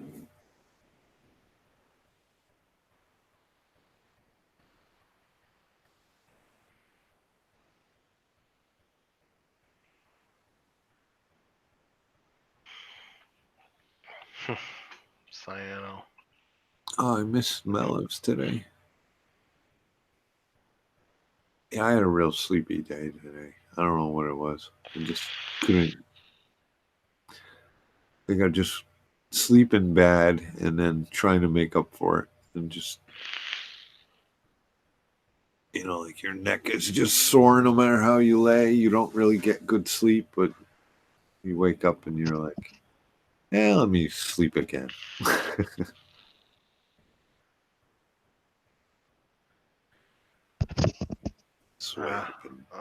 This Zyrtec that I took today is finally starting to take effect.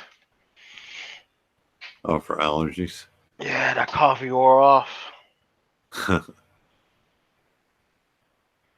Zyrtecs don't bother me. It's Benadryl. Like when it's real bad, take a Benadryl. I got that window where it's either going to be I'm sound asleep or I'm going to have a screaming headache. If you don't give in to the sleep, If you miss your window of sleep, it becomes a headache for me. And then I'm also like stupid till at least noon the next day. It's one of those simple little drugs that really has an effect on me.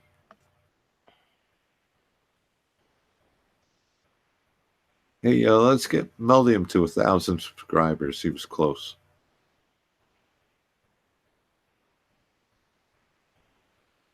Reef Girl really enjoyed the snake last week, Meldium. She left a comment on the live stream.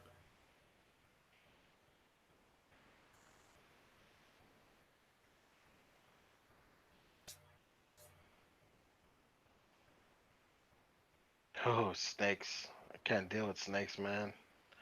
I come from a country where we don't even have grass because grass is where snakes are. Came to this country and I saw all the lawns. I was like, you guys must want to get bit.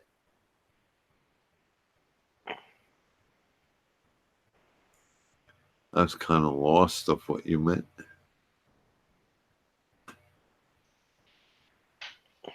Snakes hide in grass, baby. Where I'm from, all we got is dirt.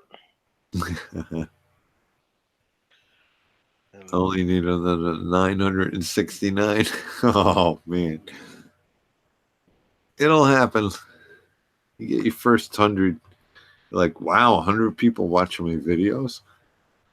It's like a shock. And then it's 200.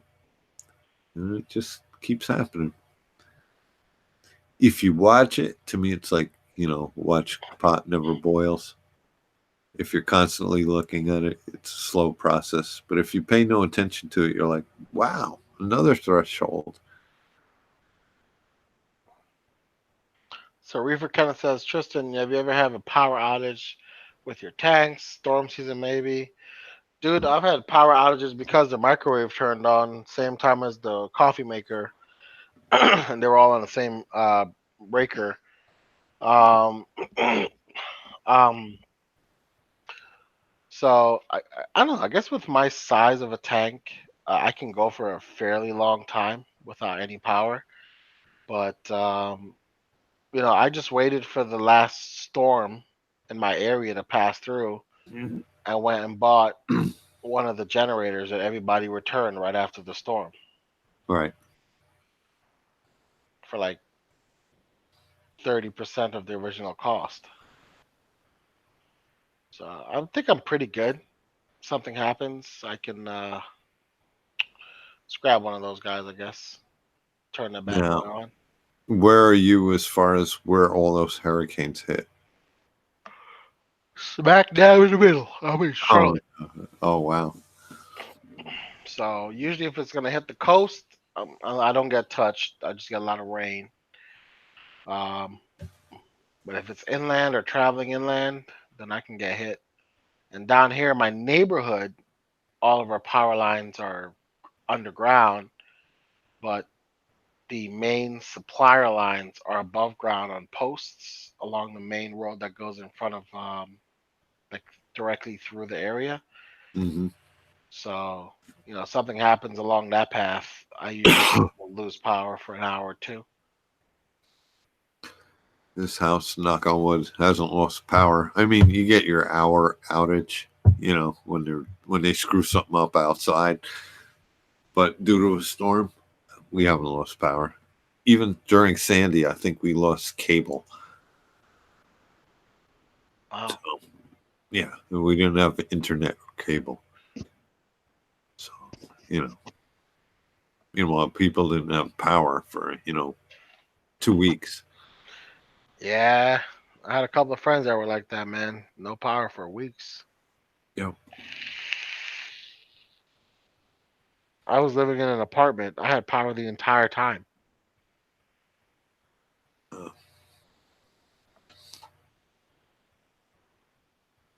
had a buddy that when Sandy hit, we were coming back from somewhere, and he lost power almost right away.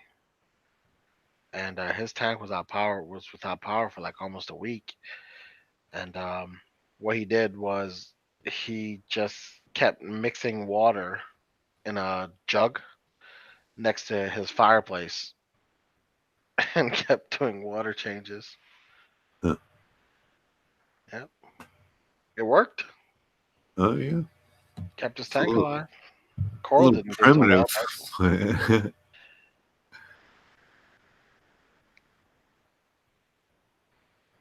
Man, half America would die if power outage was a long thing. People have forgot how to survive.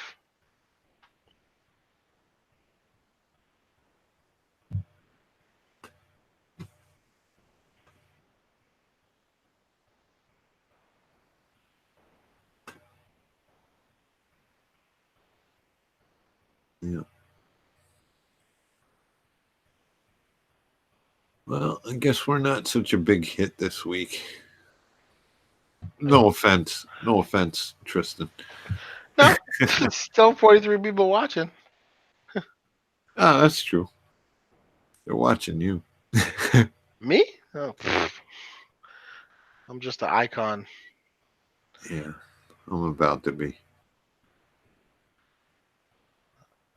Unless somebody else wants to come in, show us something or tell us something. And drop a link. Maybe All that, my fishes maybe the are troll will sleeping. come back in. You want to hear something funny, Dave? So I bought 2 powder blues today, right? Got them at a great price from the LFS. So one would think, where are you gonna put the powder blues, Tristan? You gonna put them in your display? Nope. 60 gallon? Nope. Put them in the frag tank. One in each frag tank. Because the way I see it, powder blues are my kryptonite, and I figured with no other fish in either one of those 2 tanks, if they get it can die, I'm just never meant to have powder blues ever again in my entire life. I will literally never buy another powder blue as long as I live if these 2 die.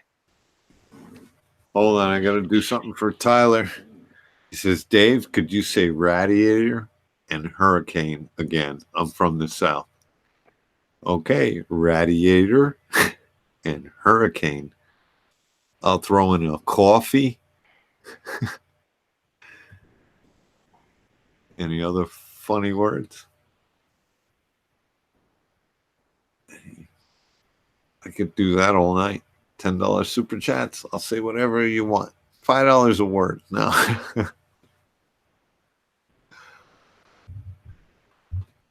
Water, hamburger, Just let me know when you're stopping through, Kevin. yard. Yard.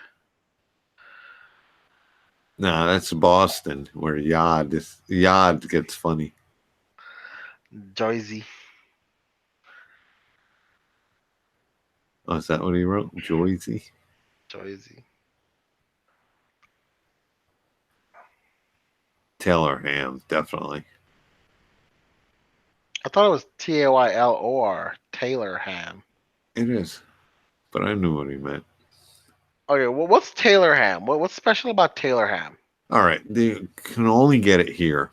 Now, Taylor ham is a product called pork roll. It's just a brand of pork roll. Which if you're not from New Jersey, you don't know what pork roll is. So it's a breakfast meat. They slice it thin. I guess it's kind of somewhere between bologna and salami. Those are 2 bonus words for you.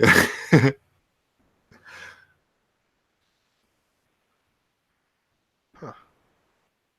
So now if I go to Manhattan, which is 15 minutes in the car, and ask for a Taylor ham, egg, and cheese sandwich, I'll get a ham and cheese sandwich. They just make believe you never said the word Taylor.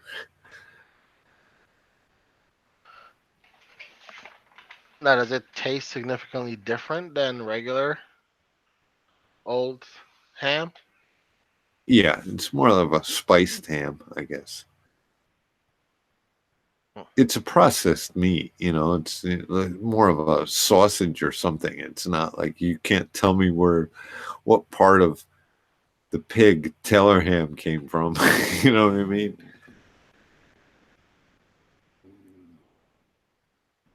So,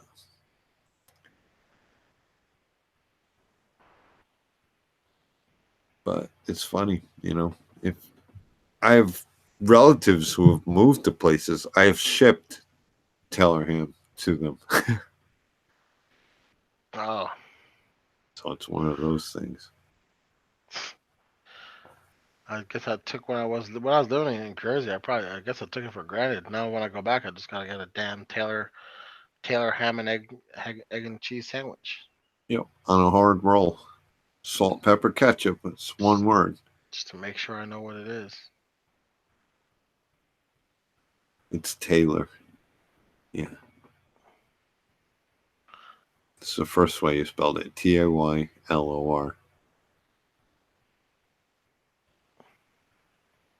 Now, if you're in South Jersey, you can say a pork roll. How far south? Because I mean, further. Oh, I lived in Camden. The bridge on the Parkway is. If you're in North Jersey, you consider that. Is it the Driscoll Bridge on the Parkway that goes over the bay? So like Sayreville. Anything below there isn't North Jersey anymore.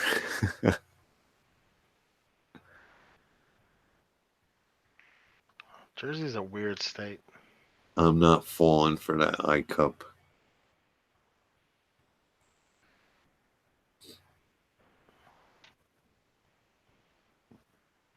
Taller. You ever been to that ACC place down there, Aquarium Care Center? I have not. I went down there a couple of times before I actually moved out of Jersey, and I really like it down there, man. They have, what's kind of cool about them is like a lot of the stuff that you would find online, they carry in store. You know, like Mhm. like BRS dosing containers. They would have that in the store instead of having to order it from BRS. Oh, that's cool. So you can kind of look at it.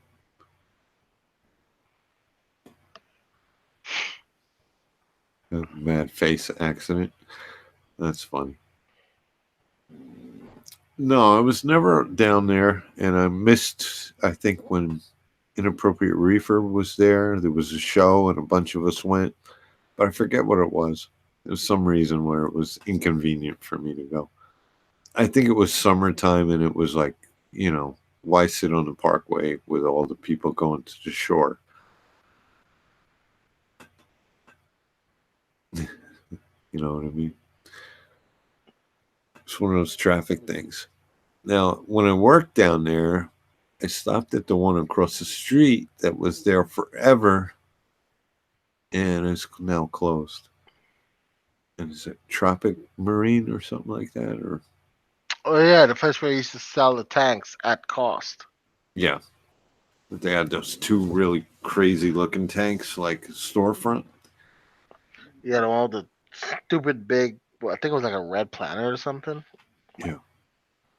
So I was there towards the end of that store. And I think the new store was open across the street. I just didn't stop in.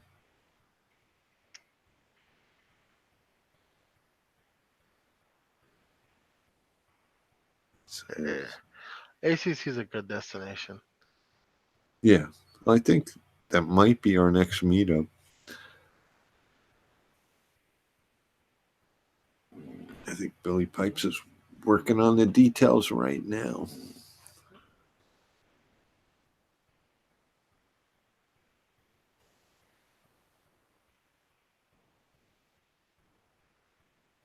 But you guys already did Ocean Gallery, I think. Yeah, we did Ocean Gallery when we did Reef Co. Is that one place on Route 22 still there? Shark Aquarium? I don't know. I never heard of it, so maybe not. In Union? You'd have to ask Billy. But Carlos would know. Carlos has been doing it a while, and he's kind of near 22, I think. Closed. There you go. I knew Carlos would know. Wow. I always wanted to go on one of his trips because every year they used to go down to like the Amazon for people to collect like freshwater fish and stuff. Hmm.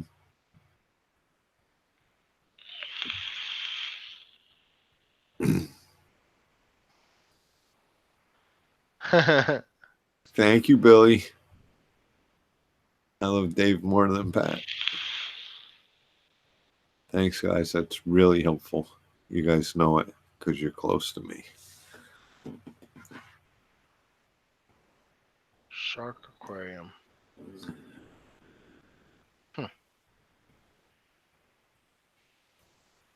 You ever been to Manhattan Reefs, Dave? No, I haven't. It's just because it's a parking thing. I don't think you want to go there to park at all. Right. That's just best to just jump on the train. No, Walk down a lot there. of times I'm working in the city. Oh, I got you. It's like, my boss could drop me off, but then he's got to run in a holding pattern while I'm in there because he really doesn't care.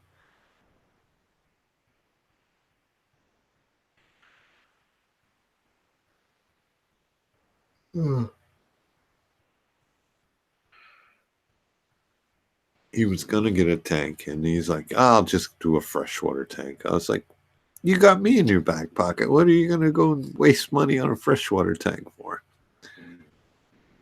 And then I guess it's a better option for him, to get his feet wet. Ha ha ha. Learn how to take care of something, Otherwise, get him a nice saltwater tank, and it'll be my satellite tank, basically. What do I do? What do I do? Yeah, don't want to be that guy. Yeah. And he's an hour away, so it's not. Get him like a beta tank so he can just bring it to you. Right. I mean, the smallest tank I ever had was at the office. I had a 5-gallon tank with an emerald crab, a shrimp, and a tiny clown, and some Kenya tree. That was it. That's all I had in the tank. Kenya trees got a bad rap, man. But I think they're pretty cool. Yeah. That cold coral in the beginning of my in the middle of my softy tank, that big pink one, Mm-hmm. it looks a lot like a Kenya tree.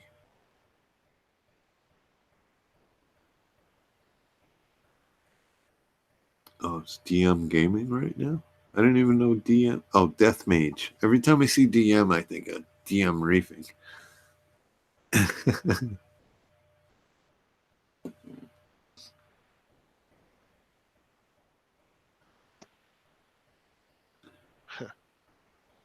Kenya trees.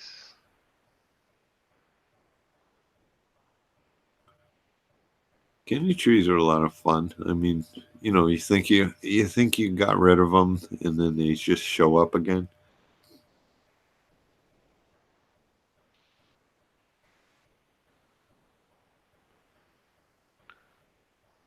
I've had a couple of different ones. I heard there was a blue one. I never had that one. Like a bluish looking Kenya tree. Yeah, I've heard of it. Never had it either. I don't think I've seen it. A lot of blue corals aren't that impressive in a blue tank. Yeah, you're right about that.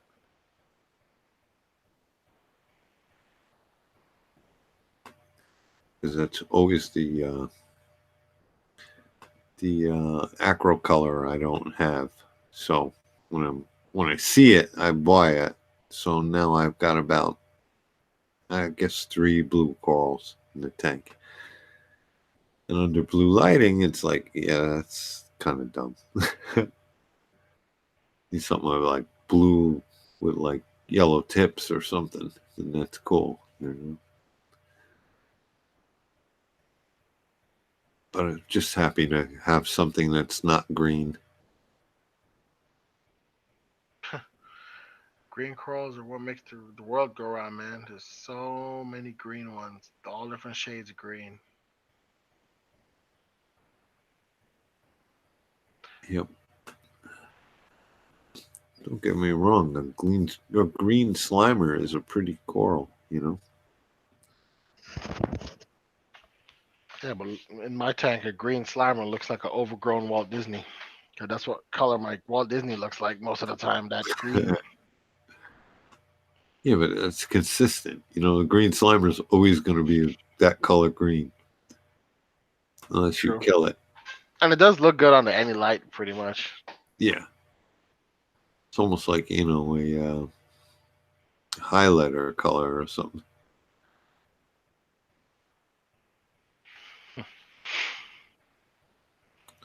Guys, I'm getting hungry. What is it? Well, you gotta type words like taco and burrito at 1 o'clock in the morning.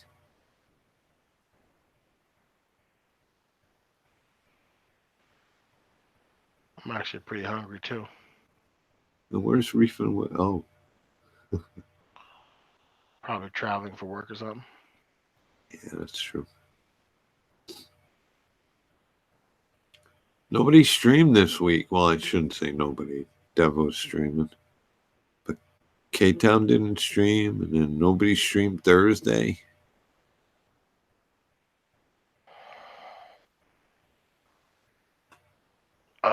We gotta get our streaming stick on too.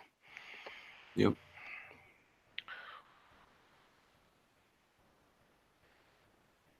I like Reef do streams. 1 hour, real quick, real easy, in and out, good replay. Yep. Yeah. I always miss his, but I do watch the replay. Because it's always dinner time, His 3 o'clock is my 6 o'clock.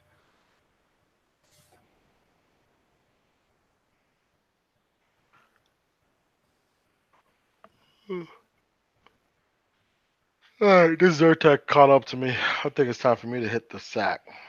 Yeah, right. I think I'm going to call it and go find something that's like a taco or a burrito to eat. It's good to have tacos. Oh man! Right now, if Taco Bell delivered, they'll be making some money right now. It'll straight up Can't be have making some. Mexican out, a Mexican without hot sauce. Okay.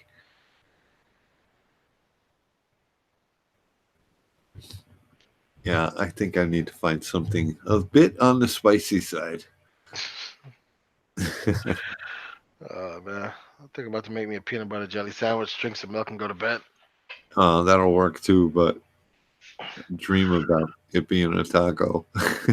I had tacos earlier today, so Oh, so you had your fix. I had my taco fix. And it's not Tuesday. Tacos are for Tuesdays, people. They're just fine on Saturdays too. Trust me. Oh man. Well, you can always just crunch up a bunch of Doritos and form it into a taco shell. And then you have a kind of a taco.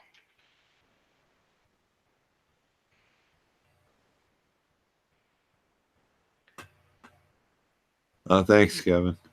And thanks, guys. Thanks, everybody, for stopping by. Thanks for the stream, Dave. You're welcome. I'll catch you kids in the chat later. Yeah, thanks for hanging out, Tristan. Anytime, buddy. Anytime. Get better, man. I'll talk to you. I'll try to. Later.